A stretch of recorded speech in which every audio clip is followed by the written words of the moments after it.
Добро вечер, вие слушате Радио Канал 103, хорор емисијата Данс и Макабра, 188 епизода, посветена на епизодите од серијалот кои ги означуваме како хорор естетика со помош на гости кои со своето присуство додаваат еден нов елемент во самото перцепирање на што значи хорор жанрот и што значи воопшто хорор естетиката во за таа цел и за други цели. Во студиото на Канал 103 ја имам привилегијата да ми гостува уште еден радиоводител на ова прекрасно радио, односно Димитар Тодоровски, кој може да го слушнете секоја недела во 12 часот како ја води неговата емисија Nevermind.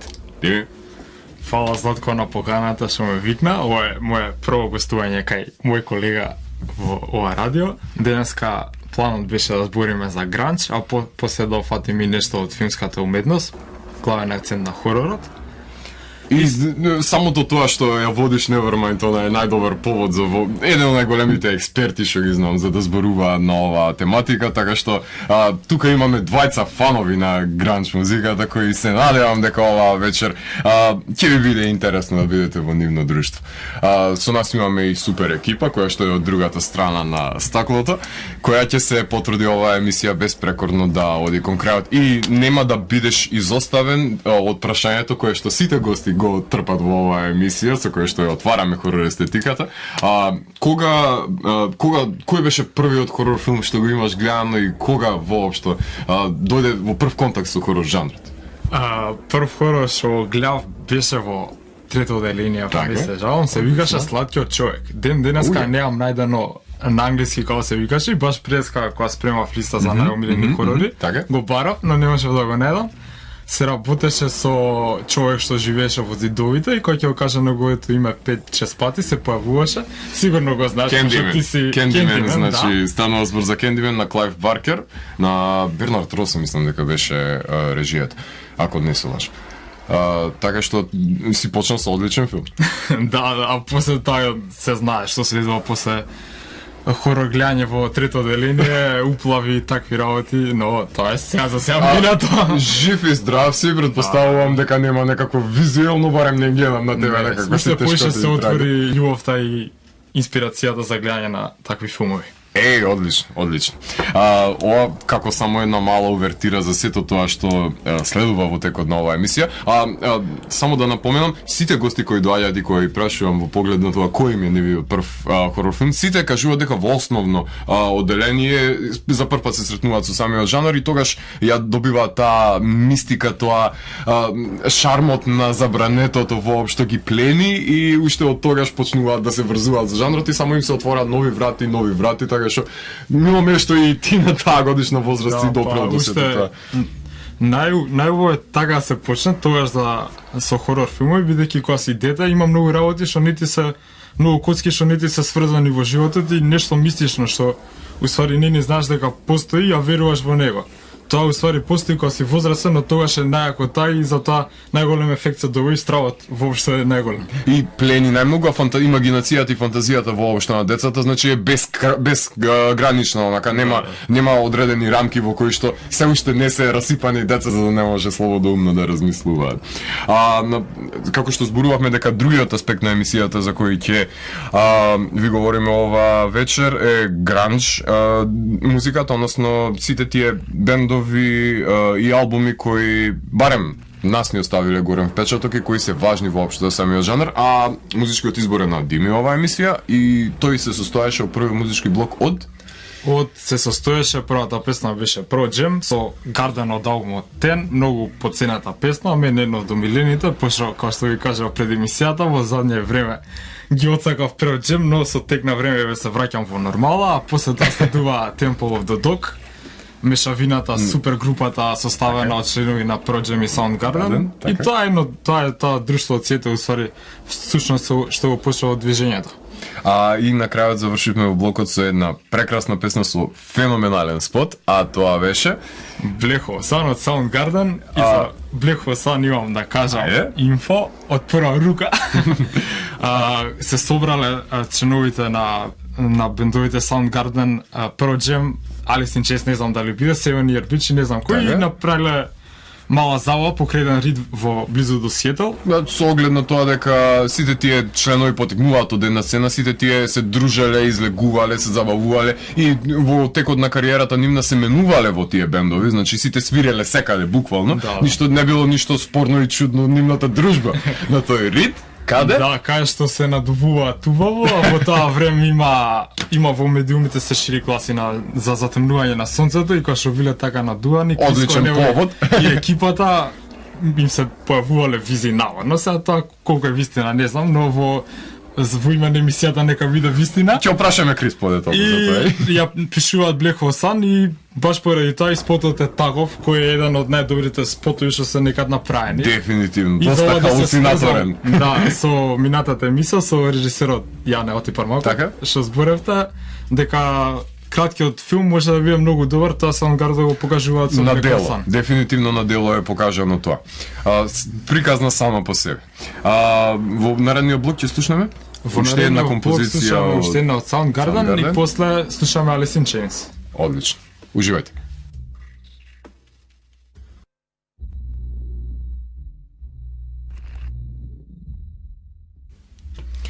Вие слушате Радио Канал 103, хора емисијата Данси Макабре, 188 епизода. Во емисијата со мене Димитар Тодоровски и на почетокот ви најавивме за тоа од кога хорор жанрот бил присутен во животот на Димитар, затоа што тоа е нешто што е неизбежно барем за сите гости во оваа емисија и конкретно на хорор жанрот ќе се вратиме кон крајот на самата емисија, каде што ќе ви зборуваме за сите погледи и ставови кои ги има Димитар во поглед на тоа што е според него квалитетен хорор филм и кои се насловите на квалитетните хорор остварувања.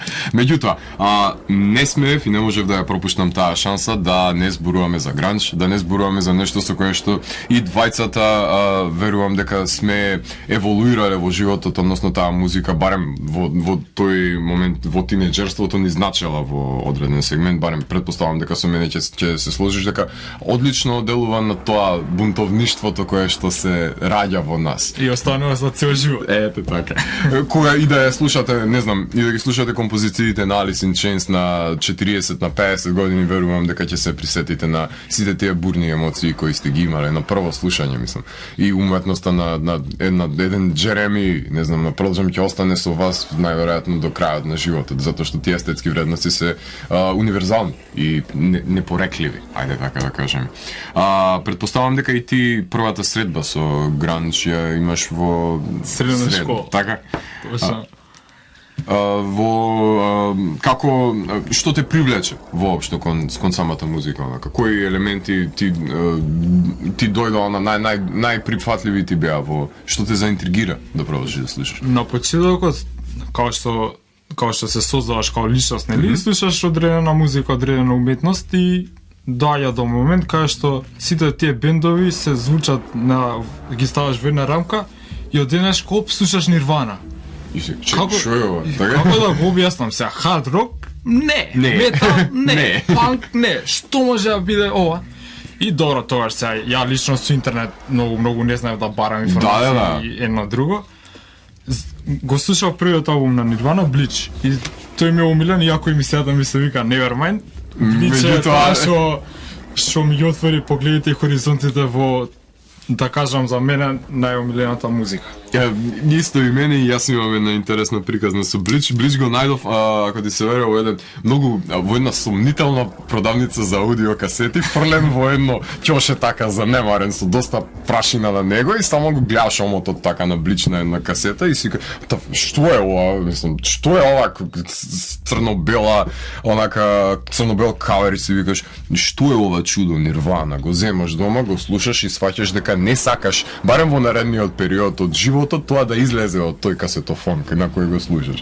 Таа дисторзија, таа валканост која што ја има, која верувам дека и на другите албуми веќе ја губат. Мислам, да, јас се слушувам со тоа мислење и точно е така поради ограничувањата кои ги имале од мејнстрим лейбелите, а исто така има извадок од Нирвана, еден албум со демо снимки, Incesticide, Така. тој исто ми е еден од омилените од 92 година. Така. Издаден со необјавените песни, каде што во него се содржат Aneurysm, Dive, Molly Sleeps и ред други песни. Одлично, И тоа го држи, тоа е најблиску до звукот на Блич. Блич, точно. Да. А инаку кога сме кај Нирвана, прашуваш дома, тато, што е таа Нирвана? Така? А Нирвана е нешто Далај Лама, нешто мир. Така, сам Ова нешто. не е тоа, сине. Не, не е тоа дефинитивно. Меѓутоа интересно е тоа, тој моќен звук постигнен за многу малку пари, нели, затоа што е снимен за $500. Така, за нешто што им се наоѓало по џебовите на овие луѓе и снимен во една сесија. Така нешто, значи, седнале во студио кога свиреле албумот буквално и таков пристап имале као, да го раздадеме по луѓе онака, колку да се слушне што е Нирвана. Колку да се слушне, каков лав бас, каков негатив крип, каков скупа, тоа е, не знам, феноменален албум, искрено, мислам дека е едно од најврвните достигнувања воопшто на самиот жанр. Тоа е родено во еден Сиетл, ако ви се верува, во Абердин потоа. Во Абердин конкретно, Нирвана затоа што се Абердин. Меѓутоа цела сцена се базира во еден Сиетл, во еден регион околу Сиетл, каде што имаме еден град кој е дождлив, кој на северо-западна Америка.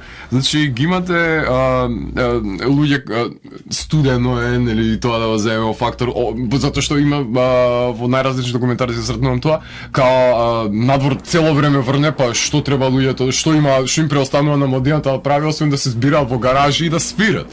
Зашто ништо друго не им преостанувало. И од тоа се родила таа потреба воопшто за креација и потреба дружење, се раѓаат овие феноменални бендови, значи.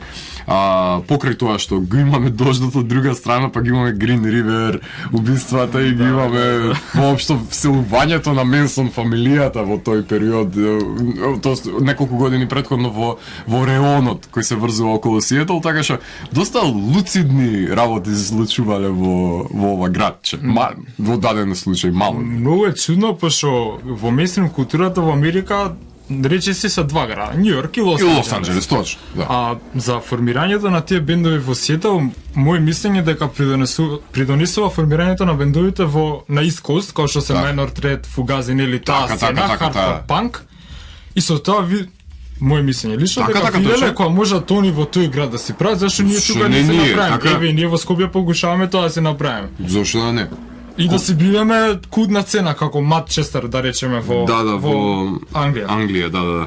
Меѓутоа убаво што го спомна тоа како хардкор панк, кога како се надградува воопшто самиот тој стил, затоа што имаме за да се роди воопшто гранџот, потребно е на покрај тоа, нели, attitude, ставот кој што го имаат хардкор панк бендовите, потребен е тој едж, потребна е таа дистинкција која што би ги разликувала нив од сите други. Значи тука влегува таа гитарска дисторзија, односно тој моќен риф кој го има тие бендови, кој ги прави многу поразличен од другите. Се сложувам комплетно. Така што гранџот воопшто е комбинација на тој примеси на heavy metal во комбинација со хардкор панкот, таа слач гитара, ако ја викаме, со тие ефекти дисторзирани, тој фаз кој што се предизвикува, тоа зуење што ви дозволува внатрешните органи да ви заиграат. Не е брзо као метал, не е споро. Не е брзо као панк, не е споро као метал. Да, туку е нешто помеѓу и нешто недефинирано, аморфно, како амеба се провлекува воопшто низ сите тие жанрови и не може да се стави во еден Rusty Cage, да се потруди со жаргонот на самиот жанр. А што е со лириката?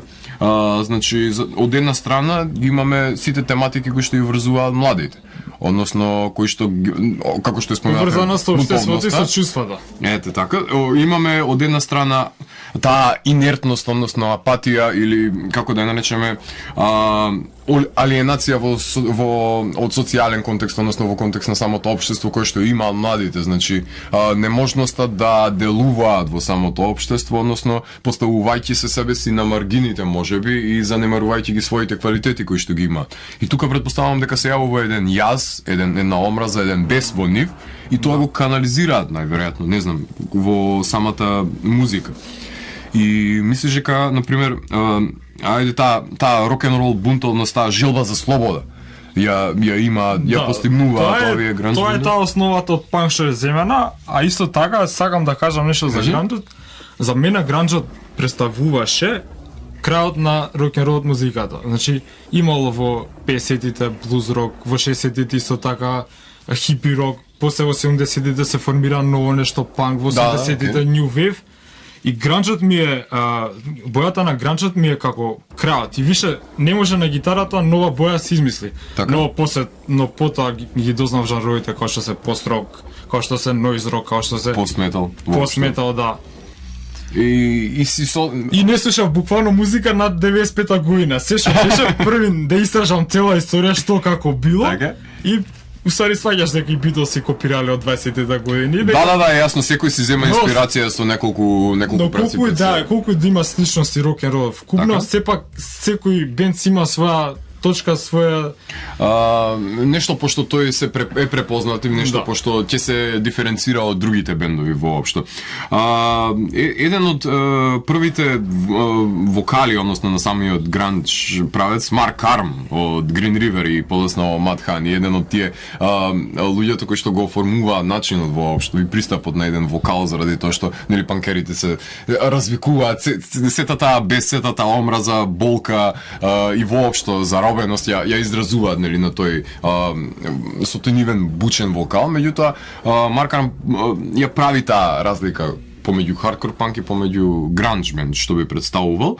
И проблемот е тоа што како што кажуваш ти дека во 80-тите на пример имаме прилив и воопшто и на глам бендови, посебно на источниот блок. 80-тите се најлуата декада. Да, се е живо и диво во 80-тите кога што има запрено во 90-та година и више нема, тоа е нуспојава, да кажам, на општеството и на тие промени, социјализам, капитализам во Европа, во Америка, пост Виетнам, тој период.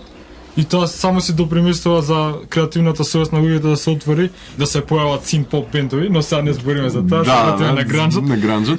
Меѓутоа, гранџ бендовите, за разлика од сите тие, тој сензационализам, експлозивноста представувајќи се на бината што имаат тие глам бендови, значи гранџ бендовите се сосема контра тоа, односно се поскромни се некако. Премногу скромни се во контекст на тоа, односно сакаат на слушателот да му покаже дека тие се луѓе како нив, дека си имаат секакви обрски како и тие што ги имаат, значи не се преправаат, не употребуваат пиротехника на бината, значи нема не се шминкаат, не прават ништо, плюс освен ги земаат инструментите и свират. Тоа е искреност. Искреноста ја дава максимално на бината, да. Како што може да ги погледнете во гаража како свират, така може да ги погледнете и на бина, мислам, се сосема истите луѓе, тоа е. И албумите им звучат исто. Апсолутно како што ги слушате и во живо, значи без специјални ефекти, ако може така да кажем. И тоа ги разликува воопшто од сите други правци, баш таа искреност како што ја напоменуваш. Меѓутоа нормално дека Америка и конзумерството си зема замав и се обидува да го експлоатира овој жанр максимално, затоа што овие бендови кои што ги споменавме воопшто, Green River и Мат Хани на почетоците што се нарекуваат и Мелвинс, мора да ги споменеме во дадениот контекст како основоположници на самиот воопшто гранџ. Проблемот се јавува во тоа што веќе индустријата се обидува да го монетаризира целиот тој аспект. А исто да кажам, главни виновници за појавата на гранџ се продуциската куќа Sub Pop. Точно, тоа е институцијата која што под своја закрила ќе ги земе огромен број на овие бендови. Со Джек Ендино е продуцентот кој што буквално ќе ги продуцира скоро сите важни и круцијални албуми од гранџ период. Да, и ден денеска ако кој знае да прочека и кој има видено, и ден денеска Sub Pop вади многу јаки бендови.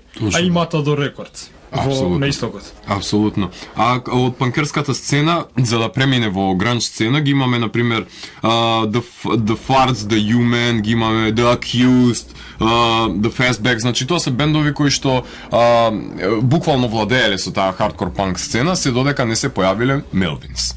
Се додека Бас Осборн не ја приклучи неговата гитара во појачалото и не излезат тие негови моќни дисторзии кои до ден денес експериментираат со нивниот звук. Тоа најмногу ми се допаѓа искрено да кажам кај Мелвин, затоа што соработуваат со сите и го оставаат онака гранч, барем нивната гранч експресија која што ја имаат, отворена за комплементирање со други артисти.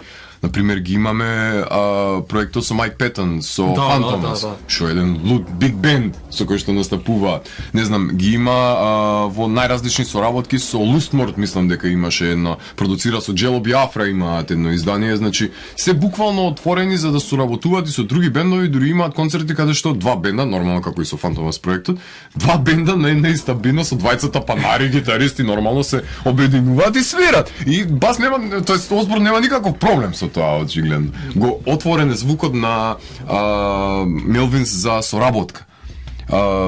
Како фудел имаат воопшто Мелвинс, барем во тоа што го нарекуваме гранч. Па тој хардкор панк кој што најави, кој што кажа, Мелвинс доаѓаат. И Мелвинс тој хардкор панк со гранч го менува со хардкор панк во метал. Така. И се создава нова плејада на бендови кои што се подоцна Alice in Chains, Soundgarden и ред други. Така?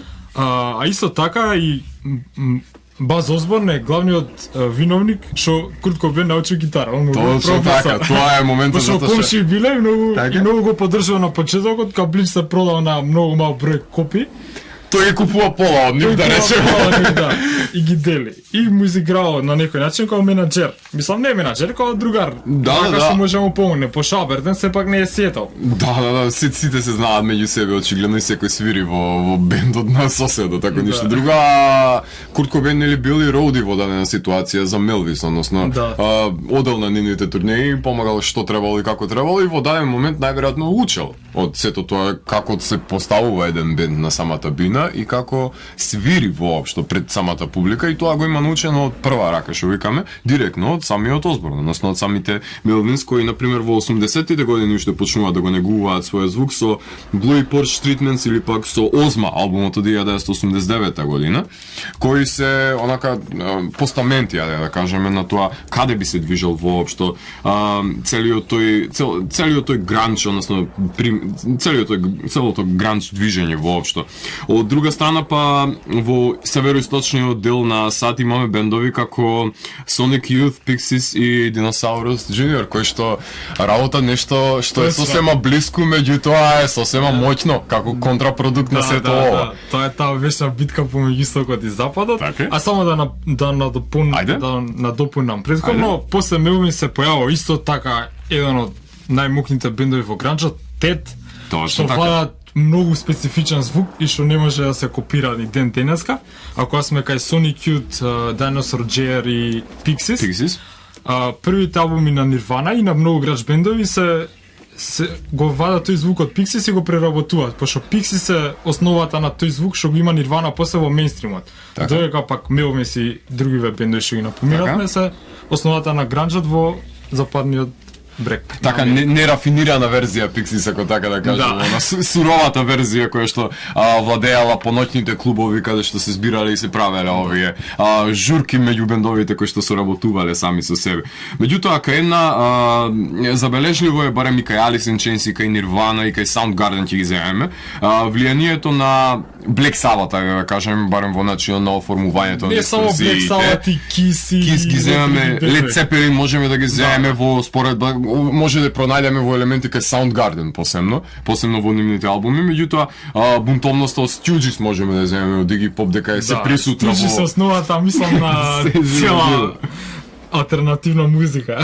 Така, а се појавува уште еден бранд на бендови, тие noise punk бендовите, кои се, например, Killdozer ги имаме тука од Висконсин, Butthole Surface ги имаме и тие произлегуваат на површина, и Flipper од Сан Франциско произлегуваат од таа сцена. Jesus Lizard исто, и не видите не што тоа. Значи, муабетов е дека се појавува таа noise punk сцена, која што, да речеме дека е води чекор во чекор со сите овие нови бранови тенденции кои се куваат во американската сцена. Централниот дел на Америка, не така, тука ако не се лажам. Добро, окей, Сан Франциско не е на брегот, а Висконсин е сосема поразлично. Значи, секој дел на Америка си има своји бендови кои што ги негува и кои што ги расне.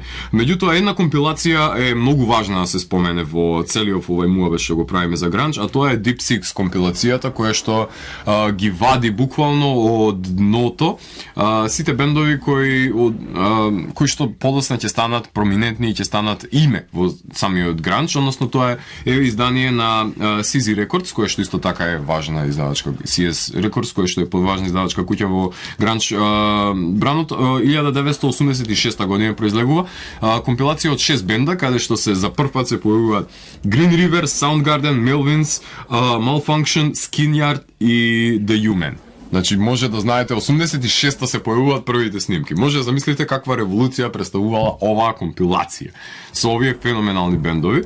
Меѓутоа, Sub Pop, што ги спомна, почнуваат со првото EP издание на Green River, односно Dry as a Bone, кое што го оформуваат тој звук и тоа што подосна ќе се негува воопшто од Sub Pop.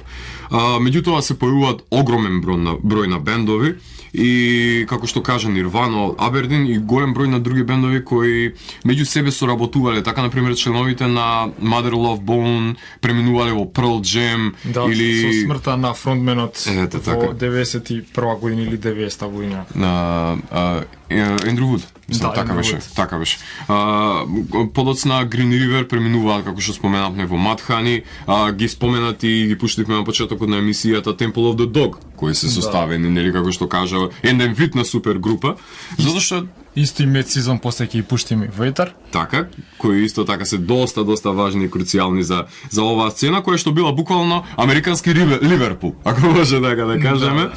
Меѓутоа се појавуваат и огромен број на бендови кои се обидуваат тој звук да го префрлат на еден сосема нов терен, каде што е можеби и неприменлив, не знам колку би се согласил со тоа. Ги имаме Stone Temple Pilots, ги имаме сите тие верзии на калифорниски обиди се не само да се комерцијализира тој звук кој веќе Нирвана нели го успева со Инутеро и воопшто. Сосема нова димензија му дава што мене лично не ми се допаѓа. Така? Да. Значи тука сме барем на блиска бранова должина затоа што се еден од непосекуваните бендови кои буквално го разводнуваат правецот до некаде и мислам дека Кор, мислам дека ми се викаше првиот албум каде што воопшто се забележливи, присутни се гранч елементи, меѓутоа подоцна како надоаѓаат буквално нивните албуми, мислам дека од Purple па до не знам до 90-тите години веќе стануваат еден комерцијален продукт кој повеќе работи за индустријата отколку за самата музика и најмалку за слушателите. Мислам дека тоа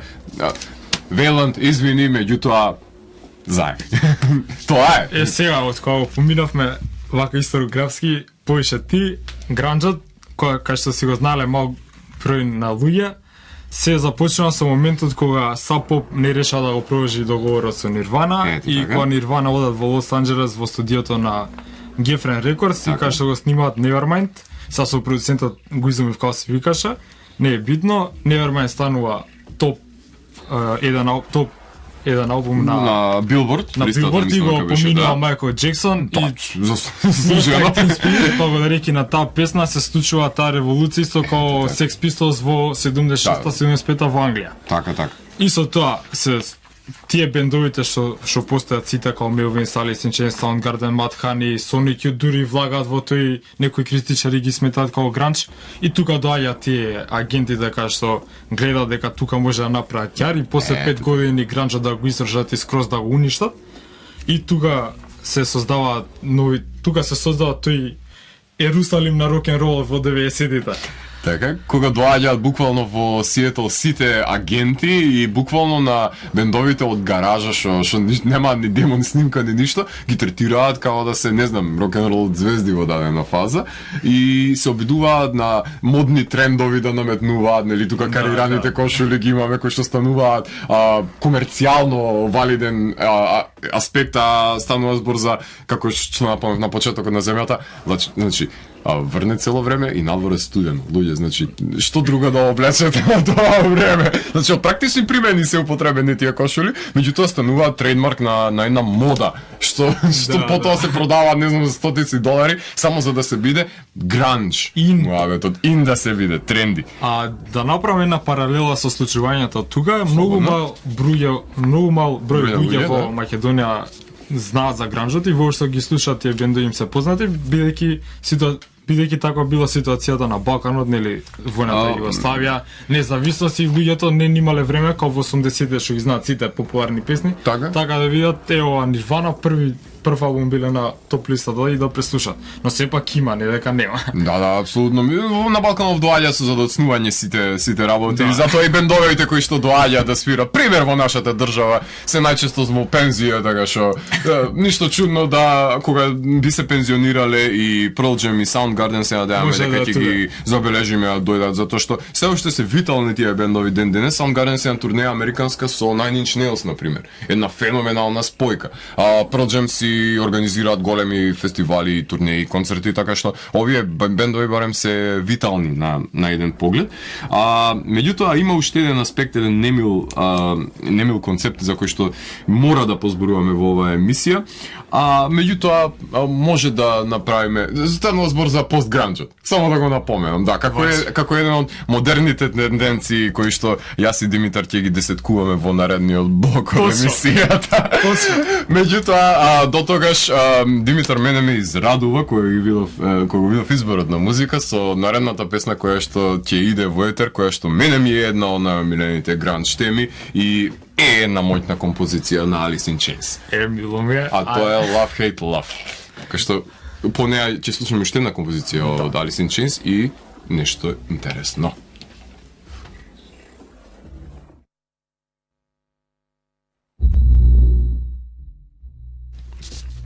Вие слушате Радио Канал 103, хора емисијата Дансе Макабре, 188 епизода. Во студиото сме со Димитар Тодоровски и ви зборуваме за гранџ, ако ви се верува. Значи, тој е прекрасен музички правец кој ги пленеше крајот на 80-тите години и почетокот и средината воопшто на 90-тите години, барем тоа што можеме да го напоменеме како квалитетен и како есенцијал на сето тоа што представува гранџ воопшто движењето.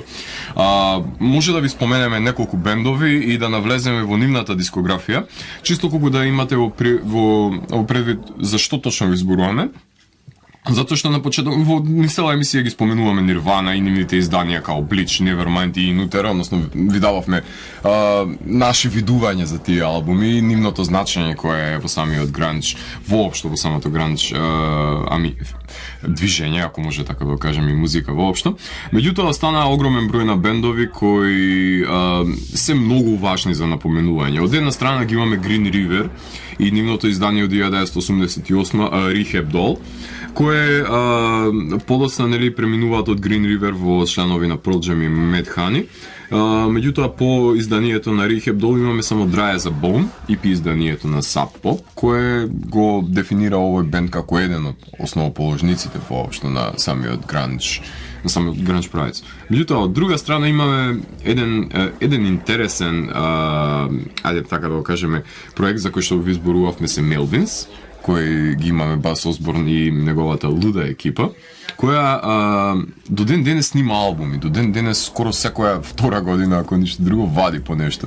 И тоа секој албум со нов звук има. Ете така, тоа баш така, да потенцирам. На луѓе што прават гитари, баш Осборн си ги прави гитарите по негова нарачка. Има многу реклами на интернет за негови гитари, што гитарите се еднаш ги гледаш и више никад. Така, прототипи. Да, прототипи. Баш специализирани за него.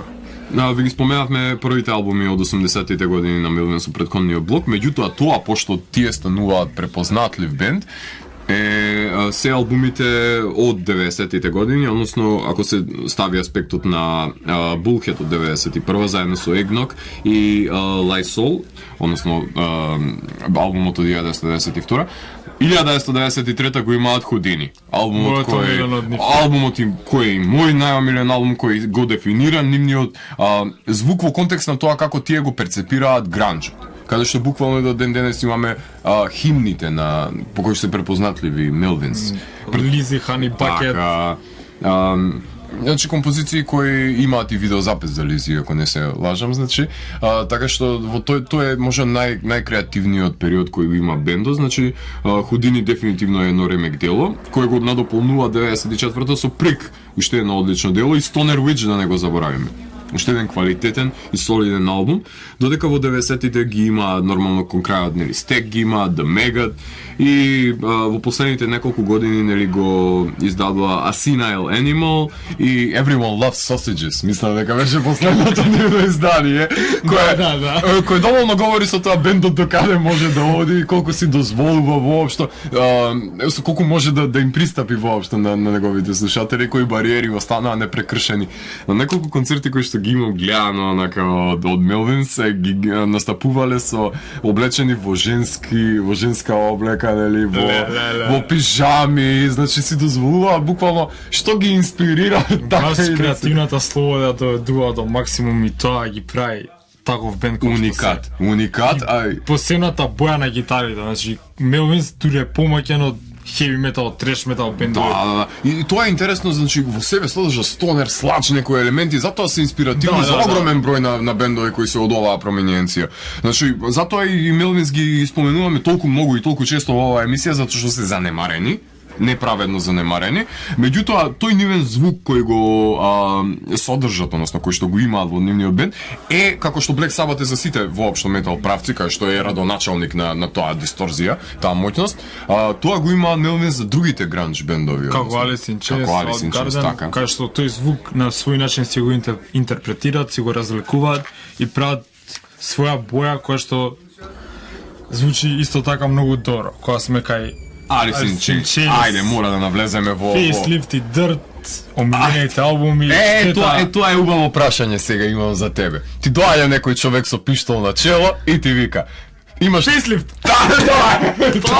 Тоа е одговорот, тоа го очекувам. Затоа што немаш избор меѓу тие двата се сосема различни, меѓутоа двата се тотално моќни, се сложувам дека Facelift и мене би Facelift е поблизок на тој гранж, некако што го имам замислено во глава, додека Dirt е поблизок до метал сцената и дури многу металци што ги знам што имаат огромна дискографија музика преслушано, Dirt има основата.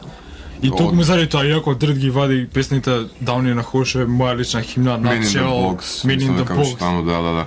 Меѓутоа, Facelift го има таа суровост во пристапот, не безкомпромисноста ја има Facelift, онака. Иако Dirt е валка во самото име, меѓутоа Facelift буквално се го разголува бендот пред самиот слушател, онака. Кога ќе ги слушнете првите рифови воопшто со кои што се отвара самиот албум, знаете дека веќе смогнувате едно патешествие во кој што нема да бидете истиот по слушањето на тој албум. Мислам дека таа моќ ја има Facelift и затоа толку многу го зборуваме. Што останува со како текот на Alice in Chains до крајот, мислам, Jar of Flies го имаме и воопшто истоимениот албум кон крајот на 90-тите. Тоест во најголема штета за тој бенд за Alice in Chains е што зависноста на Лен Стейли. Иако татко му е исто зависник и Лен Стейли, као што секој човек во одреден период од животот е на дното, така и Лен Стейли тогаш почнува да експериментира со најразлични други. Така. И тоа е најголемата трагедија за Alice in Chains, но потоа Лен Стейли влага во Mad Season, ќе кажеме за нив нешто подоцна. И членовите на Alice in Chains као што се Джери Кантрел или као да се изговараше. Кантрел, да.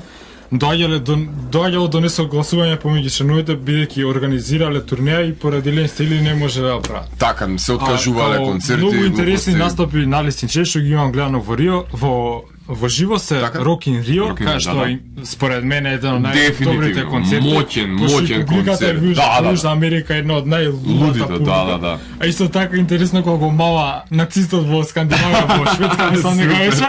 Супер. И тоа пред тоа и тогаш беше во количка некако, бидејќи ја имаше шинато ногата, а ми рекол сега сум со вас, се тргам од друга, ајде да направиме турнеја. Да. Но после тоа е одреден период нели не снимаат албуми, не ни прават турнеи, замира бендот, додека во исто време многу други бендови се усовршуваат и дури стануваат добри од нив, па се прави Jar of Flies, кај што е по-мек албум или EP беше. Да. И како има многу такви помеки песни, но сепак му дава некако шмек Jar of Flies на Alice in Chains. Да. Пред периодот од Mad Season ли го Као Била подготовка да. некоја, као предигра за да се влезе во Mid-Season. Mid-Season, додека сме тука, значи е составено покрај Рен Стейнли, ги имаме во Mid-Season и членови на други бендови, односно ги имаме Pearl Jam и Screaming Майк Trees. Мегреви, што е Така. основата на рифовите на Mid-Season. Така. Слушавме Mid-Season со I'm Above и I Don't Know Anything, I Don't Know Anything, има- исто така едно омилените песни. Имаат само еден албум Above од 1995 А година. друго интересно за гранџата е Ајде. колку Еди Ведер му љубоморал на Ерлин Стили што направи Above. После издавањето на Above и после критичката после добрите критики за Above, Така. Еди Ведер секој ден, секој сабале го слушал Above од кога се разбуди и кога го пие утринското кафе, си викал како можеше ваков албум добар да направи, зашто јас не го направив?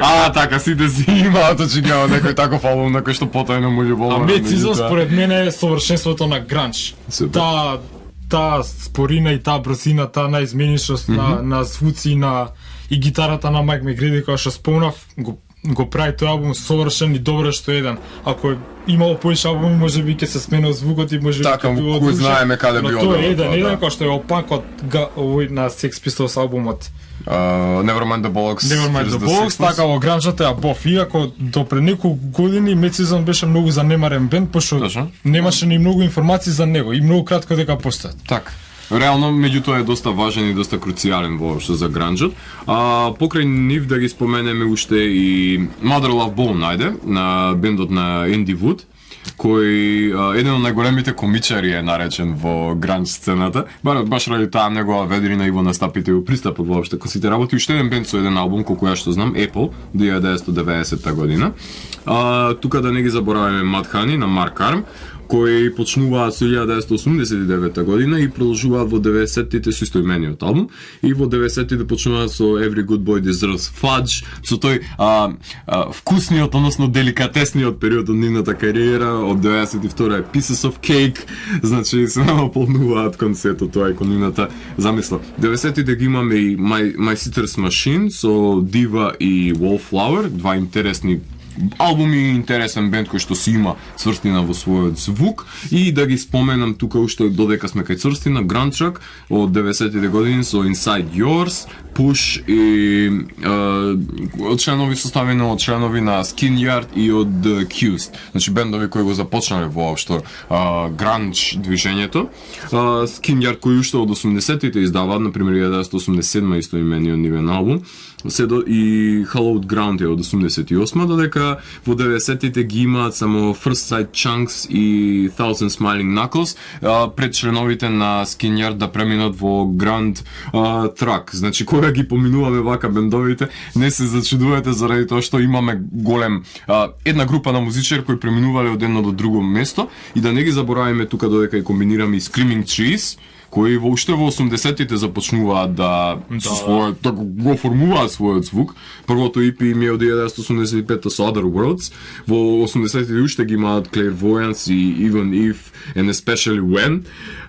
И потоа Invisible Lantern го имаме, Bass Factory, да не забораваме. Значи ова се веќе огромен број на албуми на еден бенд кој е доста продуктивен во самите 80-ти. Значи зборуваме пред појавувањето на Nirvana, пред појавувањето на Alice in Chains, така.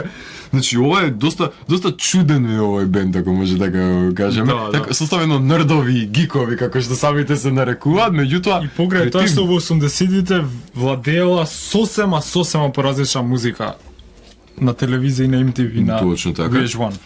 Меѓутоа овој бенд си го наоѓа својот простор. Во 90-тите ги имаме Dust и Sweet Oblivion и кога се приклучува воопшто на самиот тој бран на комерцијалниот аспект кој што го доживува воопшто гранџот. Меѓутоа имаме и еден доста интересен проект кој што се нарекува Seven Year Bitch. Кога сме кај феминистичкиот аспект на гранџот. Точно. Имаме огромен број на бендови кои мора да испоменеме. Да, и многу влијае тоа на понатамошната феминистичка сцена. Така. Први што почнуваат со музика во Сиетл се The Gits со Мија Запата, која што трагично умира во 93-та година. Именно The Gits е еден од бендовите кои што се најблиску до панк рокот. Така.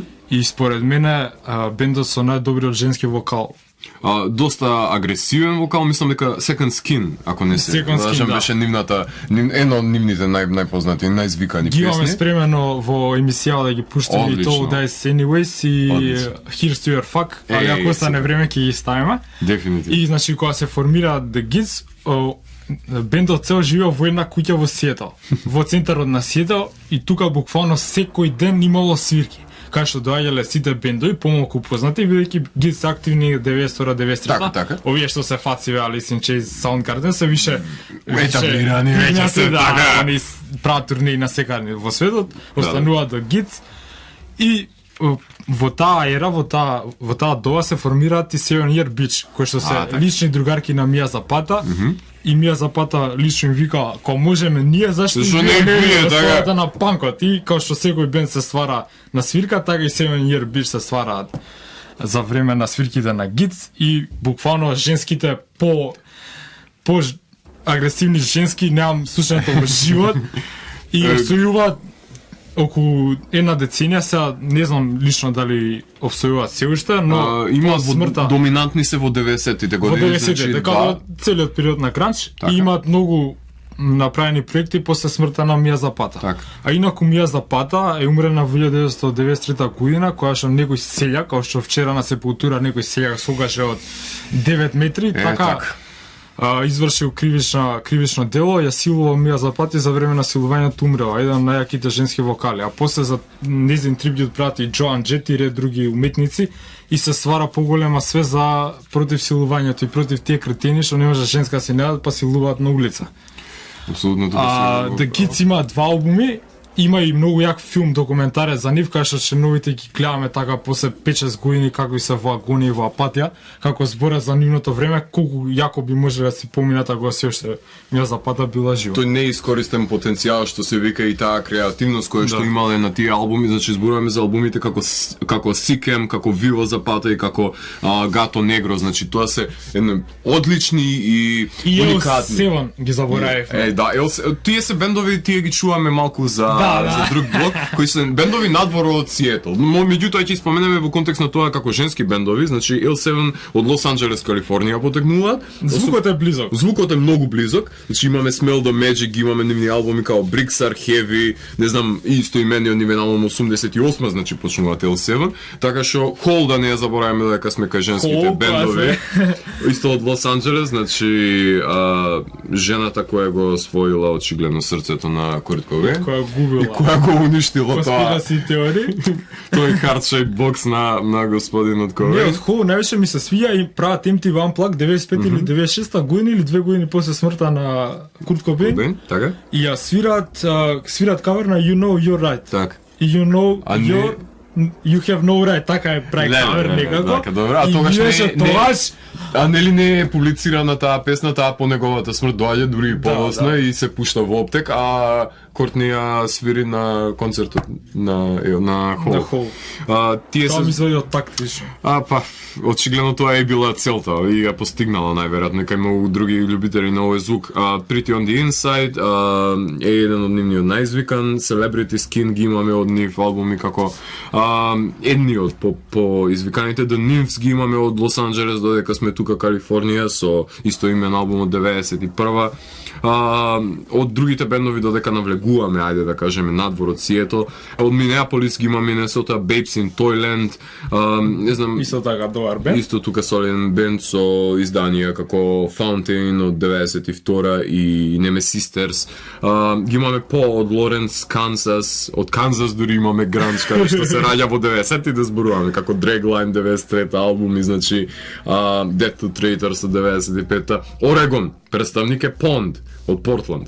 Така што исто така во 90-тите, значи од Сиетл се шири како зараза, како вирус. Како хипи движење, од западот кон целиот свет. Кон целиот свет, буквално. И да не ги забораваме другите два бенда, многу круцијални и многу важни. Едниот проект, нели го споменавме и пуштавме песна од Temple of the Dog, каде што се составени членови од најзвиканите бендови. Меѓутоа, мора да испоменеме членовите на тие бендови, како што се Soundgarden, кои лично мислам дека сега ова не знам кој би се сложил со ова, меѓутоа првите нивни изданија, тие демо траките се нешто уникатно и неповторено, мислам. Толку многу има тежина во тие албуми и толку високо Крис Корнел пее, што мислам дека нема друг бенд од овој прави зборам што смогнал сили нешто да го постигне. Од тие првите албуми за почетокот на емисијата ја пуштивме Big Dumb Sex, што е една од песните што кај што креативниот потенцијал е изложен до максимум и кој што кажа ти, а јас се служувам со тебе, јас сум првиот, што сите први албуми, први демо снимки на Soundgarden се сосема поразлични од после кога влегуваат во студио. И кога се пегла нивниот звук. се по некако оригинални се два различни бенда. Да ги оставите. А имаше Soundgarden кога се формирани на почетокот први го формирал еден јапонец кој што е со нив една година, името нив беше пише јапонско и после се откажува со нив па го земаат индиецот. Не спремно. Уживе. И тој го долува тој рифот кој што ги носи воопшто и потпомогна со гитарата нормално и на самиот Крис Корнел. И денес како се доформија Soundgarden, двајцата нели го формуваат тој гитарски звук. Меѓутоа Ultra Omega окей да не го забораваме од 80-тите години, воопшто Louder Than Love од 1989 исто така, Bad Motor Finger 1991, Super Unknown 1994 и секако Down on the Upside на 1995-96 година, се извинувам. Како важни албуми од 90-тите низ кои се провлекува тој звук на Soundgarden. Сега имаме тука една интересна констатација која што сакам да ја споделам од поглед на Soundgarden, а тоа е дека според мене Крис Корнел е еден од најдобрите гранж пеачи. Мислам, човек кој може да ги пее сите други, а сите други не може да го пеат него. Затоа што пее многу високо, затоа што има голем распон на својот глас и специфична боја дефинитивно, меѓутоа може да го прилагоди на било што сака и било што може. Како што кажа претходно за споредбата со Soundgarden со Led Zeppelin, баш само посети на гласот на Роберт Плант. Очигледно е голема инспирација. Различна боја се, но сепак Крис Корнел уште помоќе, но сепак тоа е основата Роберт Плант. Да пристапот го има и тој очигледно. Сега добро, не се однесува така и на бино. Да. Фала за тоа.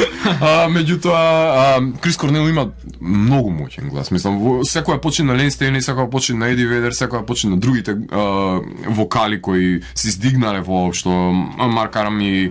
Сега не се служам Лен Стейни, не. Точно, не го кажувам како уникатен и како висок и како моќен. Стели ја постигнува таа длабочина, таа рапавост која што другите многу ретко може да дојдат. Тој ја дава душата. Како те сваѓам баш. Кога би направиле еден прототип на овие двајца во еден, тоа би било можеби некој супер пеач со светски димензии, меѓутоа не можеме тоа да направиме. Ајде само да ги споменеме на брзина уште и Love Battery, кој работел во почетокот на 90-тите, Hammerbox се извинувам, мора да испоменеме, Blood Circus, Monoman, исто така важен бенд кој што самите гранж бендови континуирано го цитираат, Seaweed, Tad како што ги спомена, кој што имаат тешки гитари затоа што не се многу лесни членовите. Може би од тоа доаѓа. Значи тешки. Не, мене на прв поглед многу ме потсита на Why Not. Зошто не би? Мислам не иде. Тоа е сосема нешто друго, да. The Humans, како кој што ги спомнуваме во 80-тите, Truly, Willard, како едни од означајните бендови. Меѓутоа, еден бенд, Pearl Jam, го оставаме вака да заокружиме крајот на овој преглед на бендови. Ten, пуштивме една композиција од овој одличен албум, кој што до ден денес и јас сметам дека е најдобриот албум кој што го има снимен овој бенд. Меѓутоа, покрај него ги имаме Versus, го имаме No Code, го имаме Vitology, Yield, Backspacer имаме и поновите албуми како што се Riot Active, Binaural, да не забораваме, и секако последното сторува е Lightning Bolt, мислам дека се викаше. Во контекст на Pearl Jam морам да го поздравам еден од моите најдобри пријатели, Саша Кацевски, кој што мене ме навлече буквално на идеологијата и воопшто пристапот на Pearl Jam. Онака, затоа што тој сметам дека е најголемиот фан на Pearl Jam во оваа држава, кој ги има сите албуми на бендот на оригинални дискови, концертите нивни ги има книгата за Pearl Jam, плоча слушавме заедно со господинот Казевски, така што е еден од најзапознатите во случајот со Pearl Jam, така што што внимавам што зборувам моментално заради тоа што знам дека за некој ден ќе ме коригира за сето што ќе го кажам тоа во контекст на Pearl Jam. Меѓутоа интересна е таа еволуција заради тоа што експериментираат тие доста посебно во бинаурал и тој гранч звук кој што го има, тоа сурово што имаат, спласнува во дадени контексти и го разработуваат на еден сосема поразличен план. Како што ти спомена дека можеби се разводнети во последните години, Lightning Bolt го слушав, не знам, последни денови тоа, последното нивно стварување. Мислам дека имаат песна за сите, мислам дека компромис албум повеќе, односно за секој слушател има по една песна. Да. Не е веќе ја нема кохезијата можеби повеќе. И меѓутоа се обидуваат на сите полиња да реагираат под еднакво. Ако јас ми исто кај Pearl Jam, баш буквално се служувам со тебе, мене лично последниот албум не ми се допадна, така? Исто така не ми се допадна ни последниот албум на Soundgarden, додека пак King Animal беше албумот на така. Alice in Chains, Devil Put Dinosaur's Ears, да кажеме, беше прифрлив за мене. Но кога сме кај Pearl Jam, интересен е проектот на Eddie Vedder за филмот Into the Wild, кај што го прави неговиот саундтракот за... И тогаш алтер егото на Eddie Vedder, тоа што го зборев преска, како Олен Стили направи, да ја си направам нешто, и баш буквално тие песни му се ептен закон, таа акустика и тој вокал, и баш се пронаоѓа себе си на некој си таму Into the Wild начин. Так, можеби најдобро може да се искаже во тој контекст. И тоа убаво им дојде на бендот. После не? тоа уште поактивно почна, ја имам гледано концерти на Pearl Jam, кај што свират кавери од Ramones, I Believe in Miracles, супер. И нивните најголеми концерти воопшто се во Чиле кои ги направиле пред огромната публика. Така, тоа мора да се потенцира тоа. И секако настапот еден од нивните најомилени ми е настапот на Pink Pop фестивалот каде што свират, нели, со Soundgarden има настап, значи тоа е енергијата на тие бендови во 92-а мислам дека беше концертот. Во Холандија е Pink Pop. Така. Значи се истураат буквално врз публиката и се живи, подвижни, витални во тие години и се гледа таа енергија и бунтовност која што ја содржи самиот тој бенд. Меѓутоа интересно тоа што ги спомена последните албуми за King Animal на Soundgarden на пример. Сметаш дека по толку години чакање некако мислам дека очекувањата беа поголеми од тоа што бендот може да го пружи или мислиш дека не е наменет за како déjà vu, ама лоша варијанта. Лоша варијанта. Така, окей, добро. За стадиумот на Alice in Chains знаеме дека Вилијам Дувал е новиот пејач кој направи еден ајде да кажеме албум во кој што првпат тој влезе во бендот, нели Black Gives Way to Blue, еден таков со думерски пристап, ако можеме да кажеме, додека па новиот албум кој што го спомна The Devil Put Dinosaurs Here е нешто повеќе као има таа јужњачкото излегува на сладжо, доаѓа од Jerry Cantrell, мислам дека подобро се чувствува себе си кога ги свири тие јужњачки елементи со кои што тој воопшто растен со таа музика. Мислам дека повеќе доаѓа во израз во него, меѓутоа ова е еден помрачен. Најверојатно сака да се докажат со новиот вокал, претпоставувам на претходниот албум дека ние уште постоиме. Да. Тоа е разликата помеѓу Alice in Chains и Soundgarden и Pearl Jam, бидејќи Alice in Chains као први и основно го имаат Вилијам Дувал. Така. Кој е совршено добар вокал, да, но емотивно со фановите не е поврзан. Не, нема конекција. И таа жал кој ги гледаш нивна сцена ако нема Лейн, значи без Лейн Alice in Chains не се Alice in Chains. Сега можеле буквално си го сменат името, иако сепак и во спот на името, сепак и го има тоа во себе. Сега кога го покажуваат не знам, а за звукот многу специфичен звук, кој што кажуваш думи свач елементи има. И некако специфичен. Не кажам дека ми се допаѓа, но прифрлив е за мене, за разлика од албумите на Pearl Jam и Soundgarden. Soundgarden новиот албум што зборуваме, да. Меѓутоа по смртта на Курт Кобен во 1994 и по смртта на Лейн Стейни од нормално предозираност и од сите тие. Баш во гранчот ги имаме моето што го правиме, It's better to burn out than to fade away. Имаме и fade away и burn out. Меѓутоа таа болка многу добро ја изразува во музиката. Можеби еден од малкуте уметници, зборуваме за Стенли, кои што допре до дното во себе си и извадиле од неа креација. Значи без тоа продирање во себе не би имале такви феноменални композиции како што се во. Не, за мене лично може да сум екстремен, најпоголемо образование да ги слушаш Alice in Chains Mid-Season или да идеш во школа. Различен начин на образование и е еден вид на училиште, односно Да. една улична школа, ако може така да кажеме, низ кои пеколи Спиритуално. низ кои пеколи треба да помине еден човек за да може да се надгради себе си како личност. Pearl Jam имаат еден голем проблем со кој што се соочуваат со Ticketmaster, односно со воопшто со издавањето на и најмувањето на нивните концертни сали и се обидуваат да се борат против самата индустрија, затоа што Еди Ведер јасно и гласно настапува со своите ставови против машината која што владее со музичката индустрија и таа борба со Ticketmaster е една од најеминентните со кој што бендот застанува против продажбата на картите и воопшто оди кон тој независно, односно инди пристап кој што го кажуваат дека не сме ние само уште еден бенд кој што ќе влеземе во машината. Камо тоа да не се рефлектираше толку многу на нивниот звук, меѓутоа добро е што и од друга страна Еди Ведер што застанува за West Memphis 3 воопшто и целата приказна на обесправените, ајде да ги кажеме, металци кои што завршуваат со случаи кои што не се тие воопшто виновници. Меѓутоа, значи огромен, овие се најважните, најголемите бендови на гранчот кои што ги споменуваме како денес се наоѓаат. Меѓутоа имаш уште еден правец кој не знам колку е релевантен воопшто за сето тоа, меѓутоа мора да го споменеме затоа што се раѓаат од секоја светла, од секоја свеќа која ќе се запали нормално дека пушта сенка. Сега во таа сенка ги имаме имитаторите, комерцијалните имитатори кои што произведуваат радиохитови и го филуваат сето тоа со хард рок и со некаков си гранџи призвук. Зборуваме за постгранџ бендовите, зборуваме за Nickelback, зборуваме за Creed, зборуваме за мајко мила. Падна фундиса, Значи зборуваме за огромен број на фолиранти кои се појавуваат на самата сцена, кои како што веќе го споменав, Сашо ми даде една многу добра дефиниција за тоа како Чет Круер, односно вокалот на така се каже на Nickelback, го смета создавањето на песна како го оформува. Значи тој пред се е бизнисмен, а не музичар. Значи ги краде, ги слуша најдобрите хитови кои постоеле претходно, ги зема најубавите рифови и прави од нив песна во скоп на тоа како, зашто формулата ја зема како тие успеале и прави тој такво негово хитче кое си го протнува на бизнисот. И извинете, каде е уметноста во сето тоа?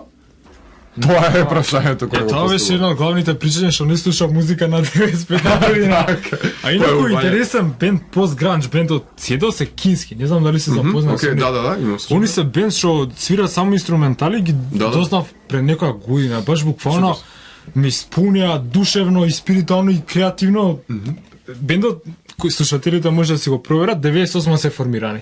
Имаат во нивната дискографија околу 4-5 албуми, би ги издвоил првиот и вториот, сите албуми се добри, но тие првиот и вториот се онака, знаеш, почне да го така влегуваш. Жустрината, да. Има желбата, поривот. А тоа што се однесува до овие други пост-рок, алтернатив рок, тако звани Green Day, после такви бендови, значи за нив не знам што се тие се производ на таа машина што Еди Ведер, кој што кажа, се бори и сите панкери во душа и сите слободни луѓе се борат и се сервирани ненормално на младината и на единствените малку музички телевизии кои што воопшто денес постојат, ќе забележите дека имаат спотови баш од овие бендови кои што ги припишуваат. Тие се синоним воопшто за самата музичка сцена што не се, значи, под број 1. Под број 2, зошто го споменувам ова, извини? Затоа што јас и огромен број на други луѓе, претпоставувам, се растени со спотовите на Alice in Chains, спотовите на Nirvana, спотовите на Soundgarden, значи да не сме ја гледале Black Hole Sun во нашите тинеџерски години, не би седнале тука, меѓутоа за да ја погледнеме и не би ја правила ова емисија, меѓутоа за да ја погледнеме, да го погледнеме, тој спот во тие млади години, потребно е некоја музичка телевизија да го прикаже. Да. И сега како сакате здрава младина да имате кога гледате спот на Nickelback, How You Remind Me, некаква си песна, така, значи што сакате да произлезе од вашата младина? Да, исто така и сега промовирањето огромно на интернет, тие влијања што ги имат исто така на YouTube, толку многу views да има, се сваѓа како луѓето се толку малумни и што можат да слушаат и како добро се пере мозокот. Лесно сварливи се, лесни рифови се, лесна тематика се. А исто така и со филмовите така се случува, со блокбастерите. Морам да кажам. Тоа е паралела, убава паралела е тоа, заради тоа што се сервираат лесно прифатливи теми, кои што се само за луѓето да не размислуваат онака за профит да се направи, да се направи лесно да помине, сите да си позборуваат дека го гледале нештото и дека го слушнале новата песна на Staind бенди или кои да се бенд од тие постгранч билновите. Меѓутоа се надеваме дека некаде во некоја гаража има некој бенд кој го негува валканиот, рапав, суров и гнасен звук кој го имаат овие бендови за кои што ви зборувам, го има тој непокор кој што го имале воопшто из потреба за самодокажување на тоа дека земаме гитари, свириме гранч и не интересира ништо. Се надеваме дека има такви бендови и тука сме и во Скопје нека има такви бендови. Поможно, затоа што еве Сиетл се оформува таа сцена, значи во еден мал град ситуиран каде што излегуваат сите овие бендови за кои што ви зборуваме. Значи, зошто не би се случило тоа на некое друго место, значи како што ги имаме, не знам, Лондон, како што ги имаме Бирмингем во Англија или како Манчестер како што ги имаме, зашто тоа не би било плоти на оваа земја, меѓутоа добро. А кога сме кај гранжот, уште еден битен елемент што го изумив е филмот The Year Punk Broke. Филмот, значи, кој слушал Nevermind, го имам пропагирано многу често во емисијата. Се работи за турнејата на Sonic Youth, Nirvana и елементи од бендовите кои што се Dinosaur Jr, Ramos и уште ред други бендови, не ми тегна се кореше. Значи, филмот е баш буквално пред еден месец издаден пред Nirvana да стане комерцијална и после тоа и Sonic Youth да станат комерцијални. Као прават турнеја низ Европа, тешко тиите на еден амерички бенд под сад поп да влезе во Европа и да го направи тоа и баш буквално однесувањето на членовите на бендовите, посебно на Тарстон Мурби го извоил, мојот оменен лик во музиката заедно с Иги Поп и Курт Кобейн, и кој сака и кој може да си го погледне, ќе му се отвора многу види си го поглед на самата сцена. Така, кога сме кај филмовите, во 92 година е издаден Singles. Така беше мислам. Така беше од режисерот на кој ги стилизира спотовите на Продажим, ако не се жам. Така нешто Камерон Кроу, така се каже? Ако не грешам, да, така беше. И таа сцена буквално е вметната во тој филм и многу луѓе други што сме пожелале заедно гранж да слушаме и да пратиме, многу ни бил главна инспирација тој филм Singles. Затоа што воопшто сета естетика која што има тој режисер е врзана на некој начин со самиот со гранж естетиката и воопшто со ова музика и овој тип. Додека спомнуваме филмувани верзии, морам тука да го напоменам за сите што се заинтересирани повеќе да дознаат што е тоа ние што ви зборуваме и што ви пуштаме во оваа емисија. Од 90-тите години според мене најдобриот документарец за гранж сцената е Hype, кој во детал ја прави таа вивисекција на тоа што представува гранжот во Сиетл. Имаме интервјуа со најеминентните личности кои го оформиле воопшто правецот и сите овие бендови за кои што ги споменавме, барем по еден член има кој зборува за почетоците на гранжот, каков е нивниот удел и каде моментално се наоѓа воопшто гранжот, односно во 90-тите со оглед на тоа што е снимен по смртта на Кобейн воопшто. Како сето тоа се рефлектира на движењето воопшто. Така што Hype, топла препорака од мене да го погледнете и ако као користена додатна литература. А во продолжение ќе слушнеме ќе слушнеме во контекст на емисијата. Не, можеби не одговараат во жанрот воопшто, меѓутоа Тул има многу гранжи елементи во нивниот звук. Да, и баш за тоа се стави. Се во 90-тите години исто така еден од најзначајните бендови кои буквално ги заживеа тие години покрај сета гранж сцена и покрај појавувањето на Пантера, барам јас мислам дека се исто така еден од важните бендови. И баш по периодот на Сиетл, после тоа негде. Како некој продолжување некаков вид на правото продолжување вистинското да ја подржи барем таа уметничка борба за нови дострели.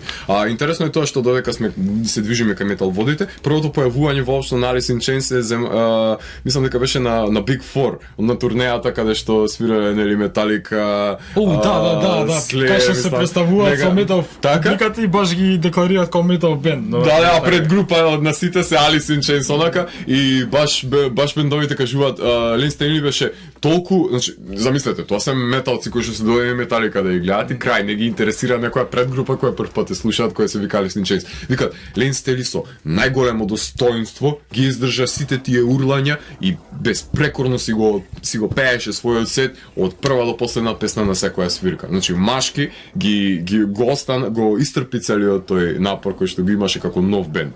Се искали на некој начин. Така што ова се херои на едни години кои се надеваме дека ќе инспирираат огромен број на млади слушатели.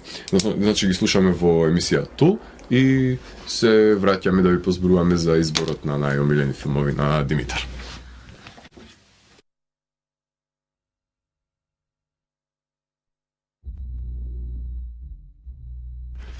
Вие слушате Радио Канал 103, хорор емисијата Данс е Макабре, 188 епизода, во која што гостин е Димитар Тодоровски, еден од водителите на Радио Канал 103, водител на емисијата Nevermind, која може да ја слушнете во недела на Пладне. Ти си, ако не се лажам, последниот оваа сезона од водителите на Канал 103 кој ќе присуствува во Данс е Макабре. Мислам дека започнавме со Теа Шалдева во емисијата за American Horror Story. Христина Шекерова ни гостуваше во емисијата која беше за True Detective. Го имавме Филип Букршлиев во емисијата за ТВ серијата The Following и Јан Алтипармаков ни гостуваше во емисијата која што зборувавме исто така за хорор естетиката, односно прехваната емисија, така што убава петката ја затвораш ти, имаш таа чест, и да ни ги дадеш твоите впечатоци за најомилените филмски остварувања, ТВ серии, значи сето тоа што ти сметаш дека е синоним за квалитет, односно во Данс е Макабре имаме едно правило дека за вкусовите се дискутира, така што секој гостин кој доаѓа, освен тие што не знаат да си го одбранат својот вкус, нормално тие не дискутираат. Меѓутоа, секој гостин си доаѓа и си го прави својот избор и со тоа на некој начин им доближуваме на самите слушатели за тоа што го интересира воопшто и што го прави по-голема личност од таа што е. Меѓутоа, со што почнуваме? Првин да почнам, кога се дома си правев приватни листи за најомилени серии, најомилени филмови, најомилени хорор филмови, што остануваат. Шлагот и крајот на тортата остави го те молам, донака. Срешата на крај. Ајде. Значи да почнам со серии. Може. Во задње време многу гледам серии. Почивам повеќе слободно време, поради X причини, не е видно. И морам да ги извам Vikings. Јас зборев и приватно со тебе серијата Vikings. Во еден момент зборувавме за тоа. Се работи за Рагнар Лодброк и за фантастична продукција од History Channel, што мислам дека Vikings има еден од првите најпопуларни филмови на таа телевизија. Така.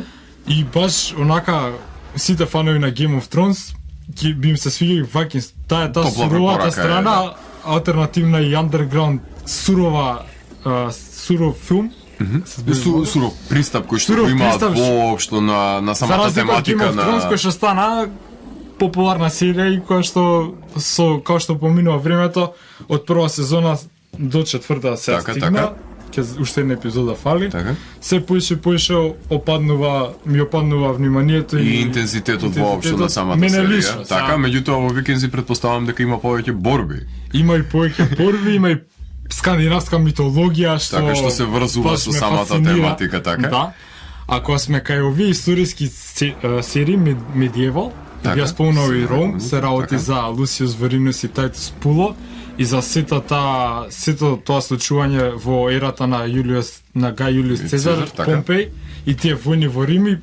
Сцената сезона се работи за после тоа, но поради немањето на пари BBC ја откажува.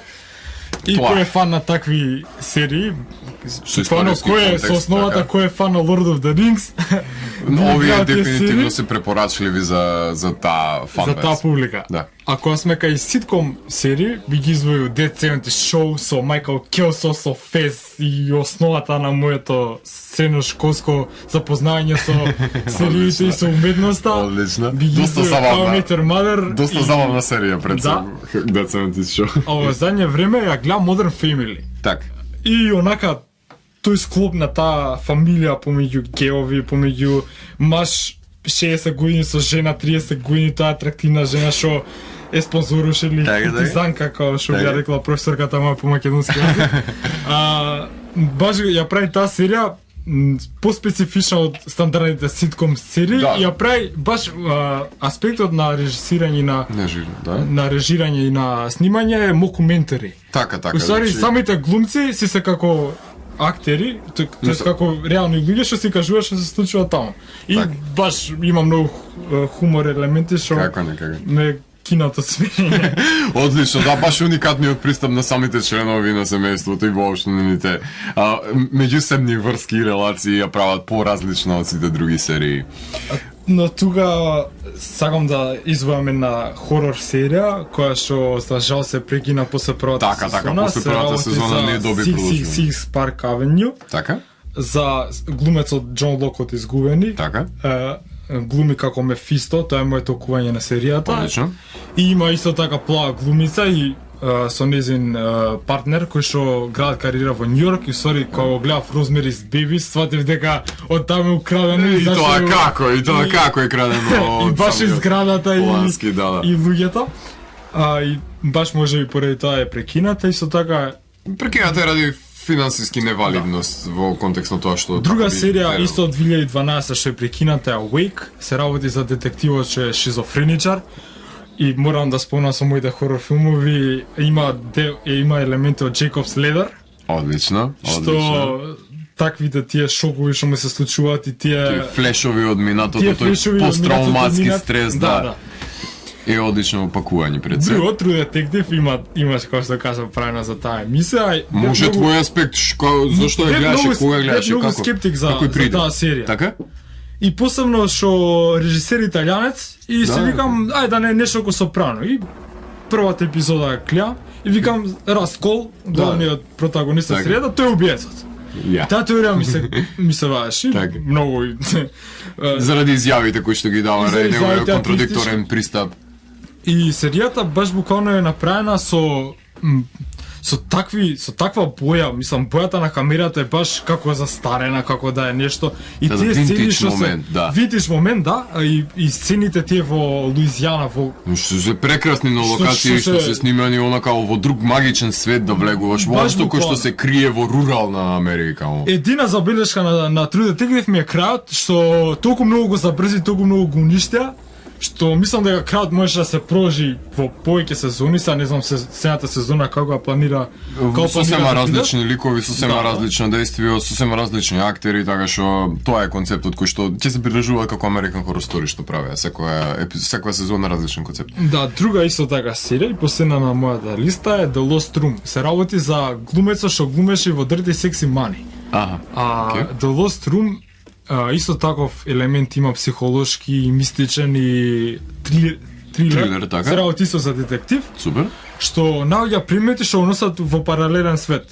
Серијата од 2005 и таа серија е последна сезона откажана, но сепак таа серија е за мене комплетна. Има почеток, за средина и крај. Одлично. Сега не дека сум во секој уметност не гледам да има почеток, средина и крај, али таа серија баш го доловува тоа и тој мисличен свет со предметите, се работи за предмети магични што кои ќе се склопат сите дават паралелен универзум или тајната на човештвото. Така, значи еден Hellraiser концепт каде што се отвора мултидимензионалните портали. Одлично. Може да преминеме на една од другите листи кои што тука ја пленат оваа маса. Важи. На што би се движеле? Пример. Првен ќе почнам со поскромно со филмската уметност, не се задржувам на хорор филмовите, моите лично најомилени листа од моите 10 најомилени филмови што сум ги гледал и што ми оставиле многу длабок впечаток. Ајде. Првиот на листата е Deer Punk Bro, го спомнав претходно во гранч елементот, нема што да се кажува. Вториот е Green Street Hooligans. И тој филм кој што го имаш зборувано во твојата емисија? Да, која правев емисија за филмска музика. Green Street Hooligans ја дава таа слика од општеството, машка слика, како да кажам, кај што луѓето немаат ништо што да прават во животот, туку се заснуваат на пиење и на утакмици. Пиење и утакмици, што се еден склоп на амерички мафии и што создава таков дел од општеството што и кај нас постои, кој што се навивачките групи што се многу мал број, но сепак нивните идеали се многу длабоки, многу лоши според мене. И Тоа што се што би кажал и за сите фудбалски фанови, јас сум лично фудбалски фан, би ги интересирал тој филм и верувам го имаат гледан и многу популарен. Меѓутоа е интересна таа визура како што напоменуваш од призмата низ која што е работен, односно како е прикажан главниот лик воопшто и како е централизиран во поглед на тоа каде се наоѓа човекот во таа девијантна позиција каде што каде што не може да се изрази својата болка на било каков друг начин освен тоа да оди на утакмици и да си го бара своето место таму кај што не. Следен филм на листата е Perfume Story of a Murderer. Неодамна дознав дека му била најомилена новела на Курт Кобейн. Пред тоа да дознам беше филмот еден од домилените. Баш го доловува тој момент во средниот век кај што луѓето се нечисти, не се кој што се прикажува, не шминкани, не знам 300 чува такви. И се појавува негде никаде. Тој мозок на протагонистот на филмот и тие злодела што ги прави и се тоа целта ги оправдува средството на макиавелизмот. Така.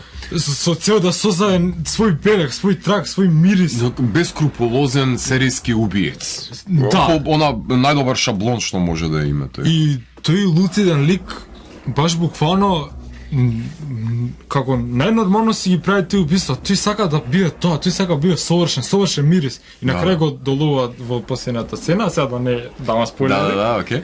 И баш филмот на уметнички аспект и на доловување на тој момент, значи крајен среден век, почеток на на новиот век, баш буквално ме фасцинираше. Не остави без зборови. Го бија препорачале тука и книгата врз која што се базира филмот, односно Парфем на Патрик Зицкинд, која што ја имаме и во македонски превод, мислам дека на Темплом изданието, така што слободно најдете го, книгата е феноменална, прекрасен роман, така што топло ви го препорачуваме ние од Дансима Кабра. Нареден е... Следен филм е Hardball. Се работи за Киану Ривз по смртта на неговата жена, кај што влага во депресија и ден денеска уште не излезан и баш не му е битно ништо во животот, туку онака да се наоѓа себе си и да сваќа сите тие лоши работи што му се случи во животот, зашто му се случиле и таа енергија, тој гнев и таа јачина да изрази во неговите филмови. Филмот се работи после Матрикс, пред Матрикс да стане популарен, Киану Ривз светски познат. Многу ниско буџетен филм, баш контактирал со режисерот на Твитер, го најав некако и ми рече фала ти многу за позитивните критики. Не ми тегна. И баш после толку време ми кажа зашто тој филм и го прикажува Њујорк во гетата негови, како дечиња такви што сите сакаат да играат во NBA или пример. Така. Сакаат да играат бейсбол, тест грешка се. NBA, како се като MLB. Не. И како нивните сонови тој на почеток им ги уништува и после тоа со тек на време сваќа дека тие му се најбитни, дека може да им остави пример. И ги прави луѓе како што на прав пат ги изведува. И на крај сцената е најтрагичната сцена во сите филми што ги гледам, како едно малечко дете загинува од заскитан куршум и тоа го прави филмот за влеза во мојата листа и го прави едно од моите омилени. Еден суров момент кој што дефинитивно му даваш мене. Тука на следниот филм ќе сменам местото, сакам да го ставам Requiem for a Dream. Ајде. Requiem for a Dream, најдобриот филм против борба со другата, но сепак, како што кажуваат, и лоша реклама е добра реклама. Баш Джаред Летош има пост-гранж бенд што не ми се свиѓа Никому не ми се свиѓа.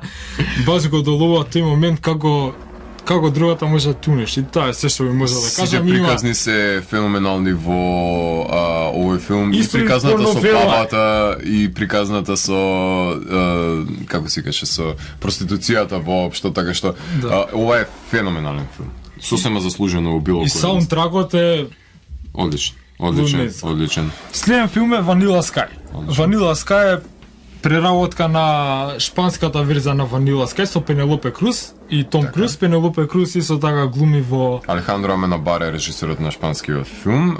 Има некои измени од шпанскиот филм, за да биде по-холивудски, сепак тоа е нормално. Друг пазар. И многу психолошки влијаеше на мене Vanilla Sky. Поздрав де на слушателка што слуша, ако слуша, и со нејзин омилен филм е тој. Мора да поздрав. Одлично.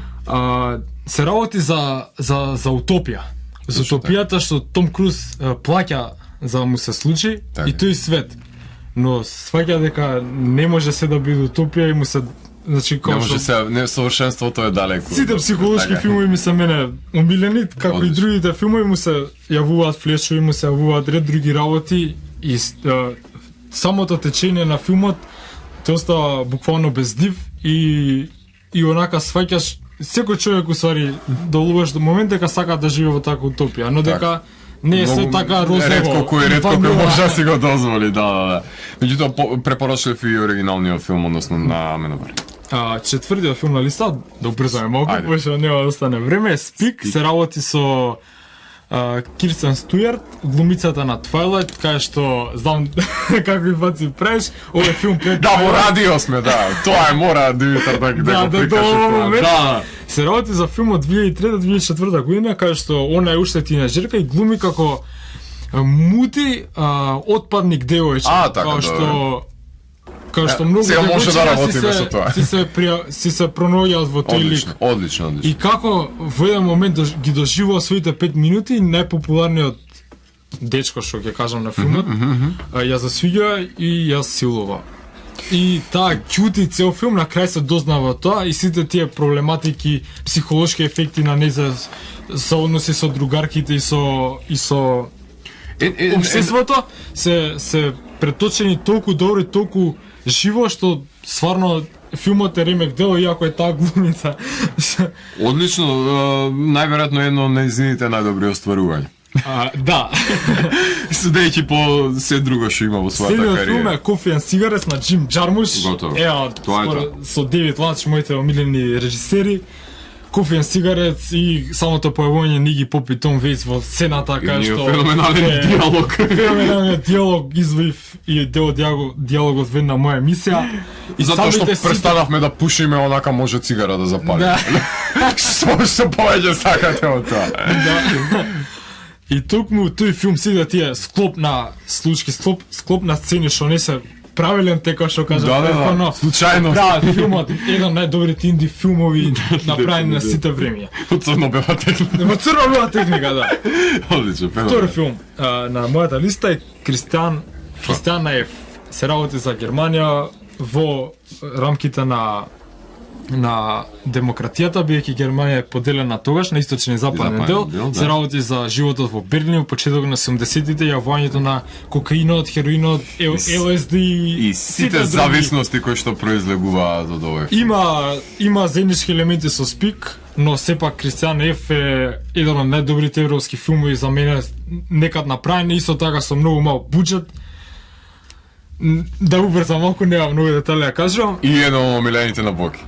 Поздрав до Боки. Поздрав од другата страна. Прв на листата е Dead Man со Одлично. најаката инструментала на Нил Јанг и со Точно почетоците во глумата на Џони Деп. Точно. Се работи за толку многу фолклор амерички со индијанскиот лик и толку многу мистерии, толку многу скриени пораки и филозофии што Одлично. Dead Man исто ми кажа ти, Нил Јанг ја снимал инструменталата на негова лична со лична проекција каде што бил прикажан пред него и буквално емоциите кои што ги добивал од самата визуелна естетика која што Джармуш има постигнато со филмот, директно излегувала на самата гитара. Значи правен е буквално као, не знам, еден од ретките филмови кои што на тој начин Нил Јанг се историл со помош на својата гитара.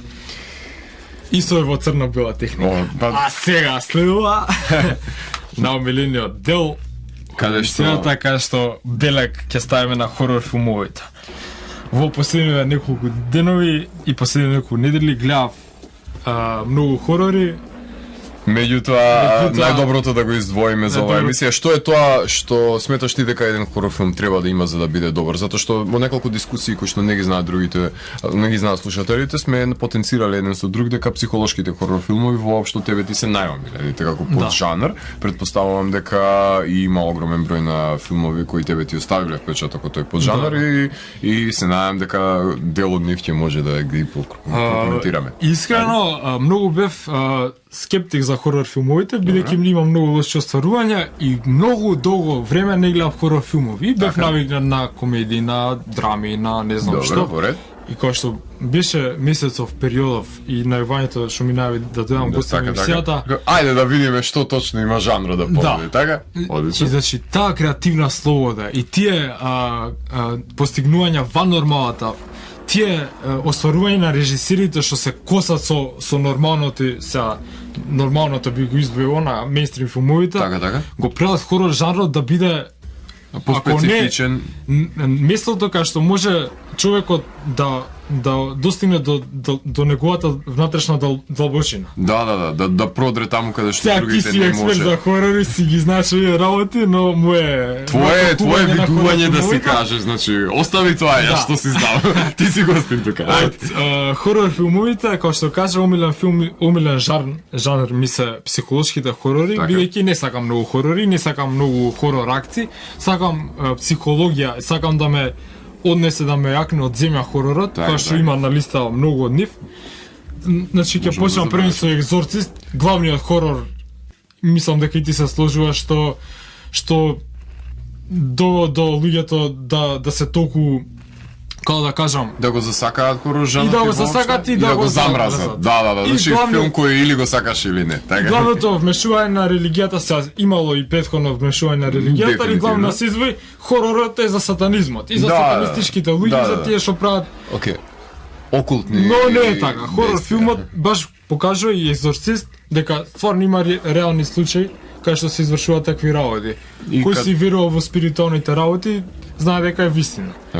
Синот хорор на листата е Dark Hours, канаѓански хорор од 2005 година сниман, нема многу инфо на интернет, кој сака си повора, тоа што ќе слушате сега, или прашате го Златко приватно ќе ви раскаже. Сподели, да. Ќе сподели. А зашто тој филм се најде на листата, ме интересира? Потоа препорека и баш тој лик на психопатот што го тестираат со најразлични дроги, бидејќи имат одреден вид на тумор као докторката што го тестира и неговото значење на животот и зашто ја уште живеам, па еве докторката ќе се одмаздам на него и неговите флешови, сите тие неповрзани работи, дури шокантни, како и тој помошникот на неговиот на психопатот, што исто така психопат кој е зоставуван од него. Да, мислам, зашто и неговите појави, неговиот начин на размислување, тоа е за мене филмот представуваше вид психолошки факултет.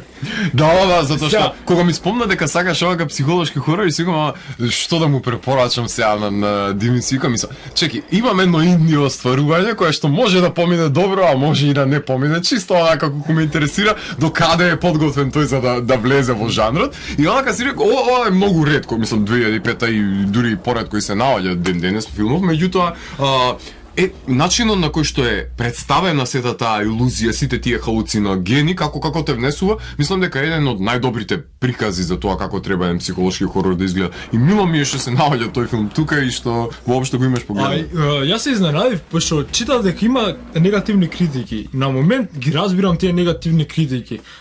Изненадени се луѓето, не се подготвени да го восприемат со таа димензија. Моје видување на тие негативни критики е дека човече, филмот е сниман у Канада со толкав буџет. Најдобро што можем да биде направен. И таква порака тешка има, сега и содржи многу сични елементи како другите хорори, но сепак начинот на кој што психологијата на докторката и психологијата на главниот лик, тоест на главниот психопат и неговите дела и самата сцена, самото обкружување на филмот го прави еден од подобрите психолошки инди филми кои што спомнати. Точно така. Следен? Нареден е The Ring, најпопуларниот хорор филм во кај луѓето овдека кај нас, верувам и во светот, јапонска преработка на Ring. На Рингу. Рингу, да, исто го гледав после Сладкиот човек кој е четврто линија, после ми беше страв да влагам во ВЦ. Зошто не би ти било некој да ти звони на телефон и да ти каже, абе, ти ми умираш за 7 дена. Страв ми беше да влагам и во мојата зграда, во мојот глед, пошто беше и страв од темнини, ред други психолошки појави што се вуват кај дете што го гледа хоророт. Така, и од мали девојчиња со долга црна коза, најверојатно. Да. The Ring... Наоми Воц, главно лога. Наоми Воц од Мулхоланд Драйв. Феноменална актерка. За друго, за The Ring, што можам да кажам, е неговото дејство, дека е многу добро подредено. Баш сцените најавуваат и го држат актерот, се овај малку од интернет го прочитав и малку све делување. Го држат актерот да биде заинтересиран. Нема моменти како пример True Detective, чисто онака за се туку цело време си под некаква тензија. Так. И на True Detective си под некаква тензија, ама другше. И тоа го прави исто, и има јака сцена во Јапонија кај што излага креација на главната глумица како што го гледаат јапонци филмот, од самиот телевизор излегува, да. Тоа е веќе хорор кога преминува во реалноста, да. Тоа е се што ви кажа за Ринг. Имаме нареден филм. Нареден филм е Conjuring. Првите мисли што ги слушав од Дансе Макабре беа за Conjuring и толку длабоко опфатен беше филмот од мојот колега Златко, што фало уште еднаш ме викна денес. Ништо. И толку добро видување ми даде на филмот, што стварно мораше да го погледнеш. Морав да го погледнам и морав да сватам дека е хорор на место и дека содржи винтаж елементи, кои што режисерот, нели, секој хорор му е со такви работи. Меѓутоа е нагледан и знае како да ги примени во модерен контекст. И според други луѓе, според мене е еден од најстрашните хорори што го имам гледан. Што излезе во последно време, ако ништо друго. За се надеваме дека Conjuring 2 на Джеймс Ван ќе биде на тоа ниво заради тоа што е одлично остварување. Интересен беше моментот во емисијата за Conjuring, ја слушав за време кога чекав автобус, немаше никој на автобуската станица и со самите критички толкувања на ТВ и на колегата Боки, ми напре таква тензија и така оставам што тоа го гледам филмот, викам, што ги мислат, ди се ми го гледам филмот. И со таа сватив дека Дансе Макабре после поноќ е едно омилените мои мисли во 100 трга и на актер ми нима. Фала ти ми за ова, затоа ќе внимаваме што точно зборуваме, затоа што кој каде се наоѓа по полноќ и како делуваме. Меѓутоа, мило ми е што вака сме те дружеле во мрачните часови, во тие сетни моменти кога и во исчекување дали ќе дојде или нема да дојде автобусот. Следна листата е Mulholland Drive на Дейвид Линч. Mulholland Drive не се декларира како хорор филм, но според мене представуваше хорор елемент. Има кошмар еден кој нема крај. Точно, и како сите психолошки филмови, овој филм исто така представува дел од неонуар жанрот што се појавува на почетокот на 2000-тите. Се работи за две глумици кои што се меѓусебно поврзани со тука има спиритуални елементи, има тука мистерија до врв, има тука психологија што не би може јас со зборови да го кажам тоа, пошто немам такав вокабулар, треба да се погледне. Еден сублиминат, значи, на персона на Бергмана која земеме Over the Rainbow и целиот тој волшебникот од Оз го имаме, нели, присутен во воопшто во тој дел од кинематографијата на Линч, а и персона го споменувам као под оформување на две страни на еден лик, како што се двата главни женски лика, нели, како што испоменуваш. И режисерот тука многу главен Линч се знае како не за режисерот, улогата на режисерот. Улогата на режисерот во самиот филм, мета режисерот во дадениот случај. Значи филм, сите филмови на Линч топло ви ги препорачуваме затоа што друго што кажи? Ајде докажи. Не се хорор филмови како што ти ги напоменуваш, меѓутоа се едни кошмари кои немаат крај. Што се однесува до Mulholland Drive, што прочитав исто така за тој филм, дека Дейвид Линч сакал филмот да го направи серија. И го се обидел, да, и го представил пред многу што се телевизии, многу продуцирски куќи што се снимаат филмови, но сите го одбиле. И тој вовет на серија што го има, како на пример 666, Park Avenue и ред други хорор серии, и тој крај што го има како хорорите го прават тој спој, ја уште не сваќам зашто уствари тако филмот, ама со таа информација дознав дека и тоа придонело да биде филмот толку моќен колку што е. Меѓутоа Линч има една серија Twin Peaks во која што се врзува исто така со Сиетл и воопшто со таа сцена, значи се случува во тој регион, така што има доста елементи со тоа колку чудно место може да биде тоа Twin Peaks. Значи мислам дека ќе ти се допадне заради тоа што има елемент детективска приказна е пред се, каде што има разрешување на Лора Палмер и незиното убиство, така што имаш доста надреални моменти и топло ти ја препорачувам таа да ти биде наредно за гледање. Следен. Третиот филм е Jacob's Ladder, кој што најавив претходно во мојата една од омилените серија Wake. Има многу елементи од тој филм, се работи за поствиетнамски ветеран. Глумецот што глуми во Shawshank Redemption, во Боб Проктор, Тим Робинс, мислам. Тим Робинс, да. Како тој од нормален живот во првата сцена му се дешаваат работи што се дешаваат на луѓе што ги декларирале медицински лица, и како тие спојови, како и во сите мои други омилени психолошки филми, му се вуват и тие флешови. А флешот од детето од Home Alone е многу исто така битен. Тоа е исто така номинирана за најдобра улога, исто така со Home Alone во иста година, за Оскар има добина, за најдобар млад актор. А што се однесува до Jacob's Ladder, многу ми беше интересно влијанието на докторот што му го месеше грбот како ангел. Така. И кој на крај му ја даде вистината, кој му кажа да се препушти да умре слободно, да не се... Да не немаш тој товар на грбот, што го носиш со сите жртви кои што има поминат. Ме бунеше на почетокот мистериите на девојката негова, тоест девојката после неговата жена, што му прискриваше сите работи. Така? Каква улога таа има. И после тоа се јавува во друг свет, моментот на Wake. Шизофреничен момент, но сепак не бил шизофреничен момент. Како во таа се јавува во момент со жената кога и со детето. Во друга сцена се јавува како умира. И многу битен елемент ми остави сцената со гатачката што му погледна на рака. Па оваа ти линија на животот, ти си више умрен. Да, ти шо го се умрен, баш буквално народно кажеме тоа. Да. И после тој спојна настани, тоа дејство, непредвидливо дејство, Jacob's Ladder исто така, знаеш, ти сигурно дека има влијание и на Silent Hill и на милион други филмови. Тоа е урнек на баш во 90-тите, како што спомнуваме, ова е значи филм кој има оставено голема трага на сите психолошки хорор филмови во иднина и еден вид на целулоидно прикажување на еден кошмарен свет кој се навлегува во јавното, односно навлегува во реалноста и еден човек се губи во своите спомени. Не знае кои спомени, како не може да најде логички тек на настаните од неговото детство кој што и неговиот адолесцентен живот кој што се мешаат еден со друг и не му дозволува да направи една конзистентна приказна до самиот крај. И затоа е овој филм толку важен на начинот на кој што е прикажан. Исто и сцената со ветераните кои се откажуваат од случај. Немаш ти што случај? Да не кажувам спойлери. Крајот, значи крајот беше еден од подобрите крајови на хорор филмовите. Дефинитивно. Тука тоа точка. Да. Крај. Интересен, да? Catacombs. Ајде. Со тебе приватно правихме мојот волакања, кај што интересен кажа дека го знаеш. Филмот се прикажуваше порано на еден телевизија.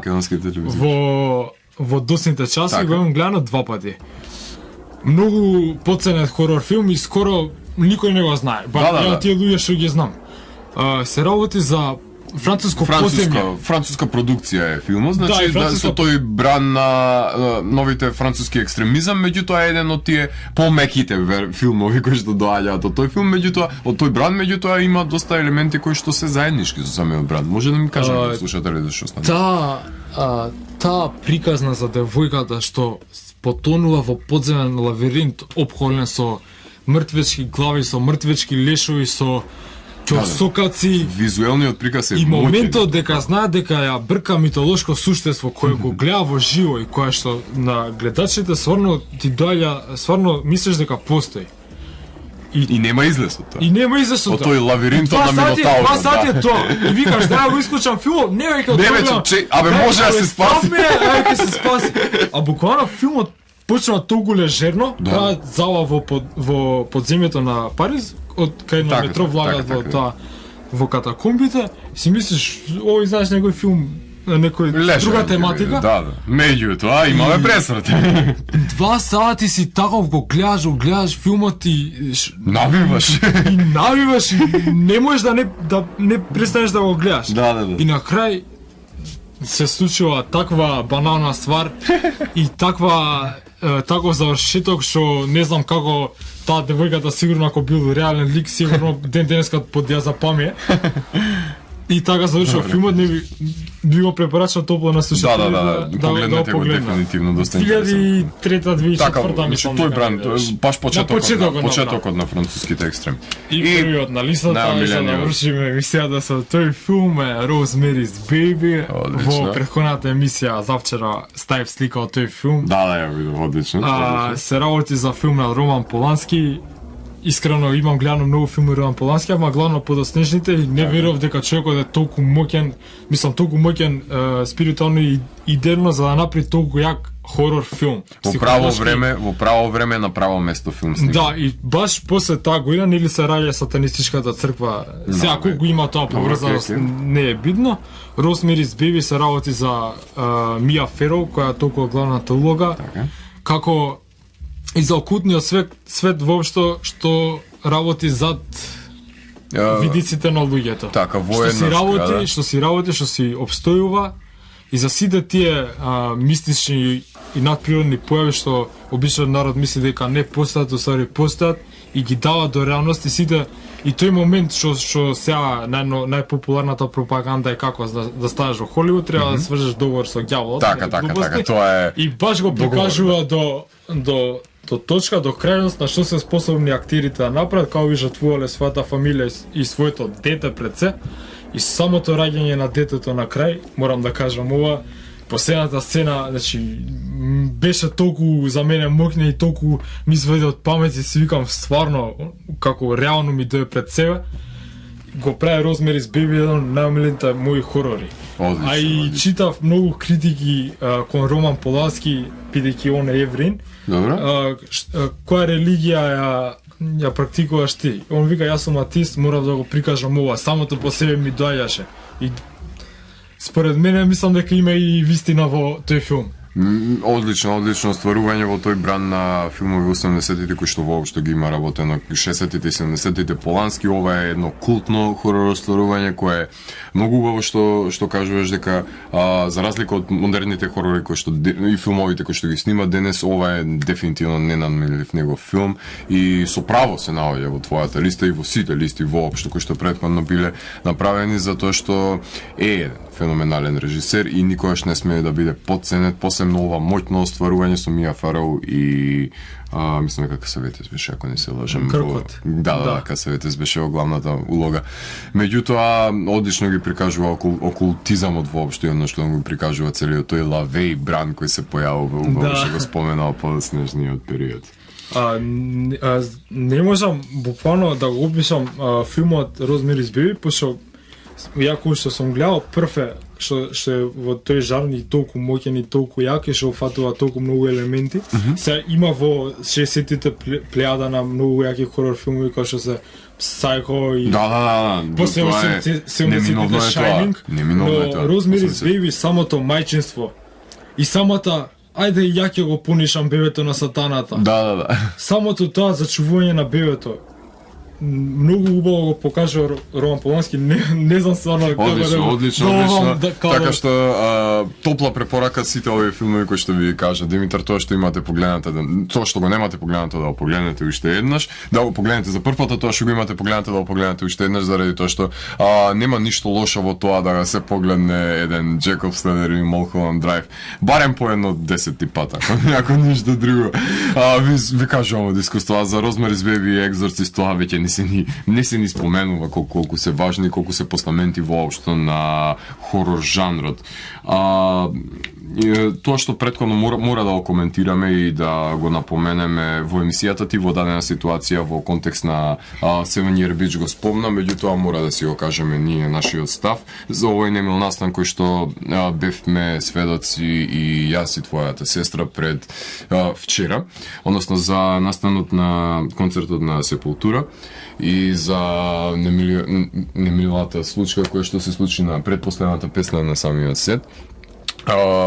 Кога еден представник на нашиот пол, кој што сме ние присутни тука, реши да го покаже неандертализамот на лице место и да направи еден стейдж дайв со кој загрози животот на луѓето кои беа присутни во првите редови на самата свирка на Сепултура и со тоа покажа дека степенот на еволуција на машкиот род очигледно дека не е подеднакво развиен на сите припадници, така што се надеваме дека во иднина во барем овој настан во менталниот склоп на човекот ќе му делува да размисли прво, па потоа да прави некакви вид на таков начин на загрозување на тојите животи, затоа што сите знаеме како функционираат шутките, знаеме како функционираат stage dive, знаеме circle pitch, знаеме што е wall of death, меѓутоа луѓето кои што учествуваат во нив доброволно влегуваат и свесни се на ризиците, на мудриците. Не ти паѓа громо од ведро небо. Така,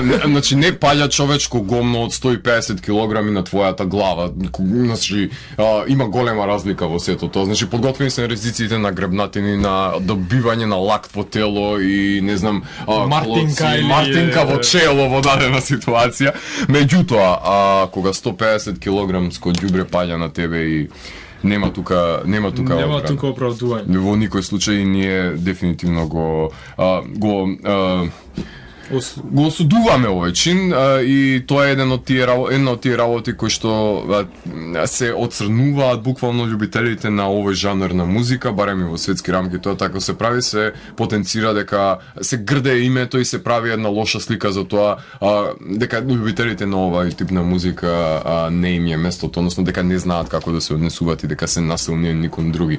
Така што се надеваме дека нема да се повторуваат овие настани, доколку некој може да ги спречи во дадена ситуација, би било пожелно да се реагира и се надеваме дека нема да има кретени кои ќе смогнат сили за да ги направат уште еднаш овие работи.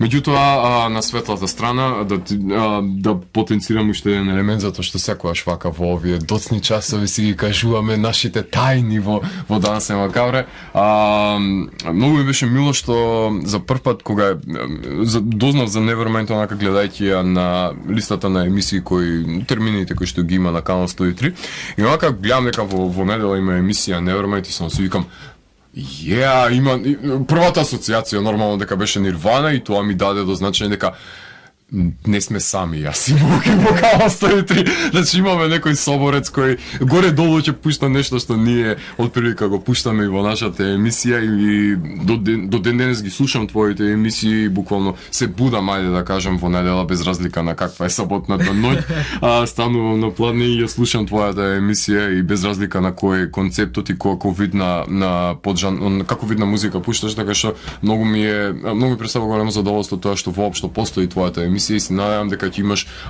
богата кариера во радио водите, така што би сакали да обстојува што е можно повеќе. И фала многу за обојата зборови. Ништо, и муаветот ми беше дека барем се сеќавам како јас како беше односот со како цел живот ми бил односот со постарите околу мене кои што си сметале само заради годишната возраст дека е некаква пречка за да не си доволно измоделиран за да бидеш присутен во нивниот свет, така што тоа е нешто што јас барем сум таков човек и не го земам во предвид кога зборувам со најразличен тип на луѓе, затоа што знам дека можам да слушнам одлични, феноменални, гениални работи од тинејџери воопшто и помлади од мене кои што имале различен тип на животни искуства и свесен сум дека постари од мене знаеле и до ден денес ги кажуваат тешки глупости кои што не можам да очекувам ни помладите да ги кажат, така што сум израснал и со кретенски изјави на 40 и 50 годишни до ден денес ги слушам тие, така што во годишната возраст не е се никако фактор во мојот живот и затоа се обидувам барем да бидам во комуникација со целата таа млада екипа која што е во канал 103, да им ја дадам мојата поддршка заради тоа што заслужувате, заради тоа што иднината на радиото треба да биде во вашите раце. И поради тоа што јас очигледно не сум го имал тој третман, затоа не сакам да сметате дека сите колеги или било како сите други луѓе се поставуваат така затоа што јас го немам тој критериум и ги почитувам сите луѓе. Значи, во контекст на мене, почита не ја добиваат постарите само заради тоа што се постари. Не, во контекст на мене почита се заслужува. А ти ја имаш, така што затоа и беше составен дел од емисијата. Дај оваа шанса да ти видам гости. Јас си кажам многу работи, кај што со друг соговорник во мојата емисија не сум можел и нигде на друго место. Okay. И се надам дека на слушателите им направивме многу јака емисија за гранч музика и за општо за филмската уметност и моите видувања на моите омилени филмови. И се надам дека Дансе Макабра ќе остане најпопуларната емисија во 103 уште понатака и фала што слушавте. Супер, така што станете да гледате хорор филмови, да се плашите и тоа не го потенцираме во оваа емисија, очигледно, меѓутоа мојот соработник, Игор Аврамовски, ќе ме убие заради тоа што не го потенцирам, меѓутоа утре кој е расположен, нека помине во Лакања, каде што јас и Игор пуштаме музика од 9 часот, ќе се подружиме со така сите кои што се љубители воопшто на стонер, на думи, на готики, на дарк вейв, може слободно да поминат и да уживаат во дружба со нас. Се надевам дека и Дими ќе го видиме и дека ќе се подружиме и утре така на отворено со добра музика. Така што гледајте хорор филмови, плашете се и уживајте до крајот на оваа ноќ. Ќе ви оставиме со одличен музички избор на Димитар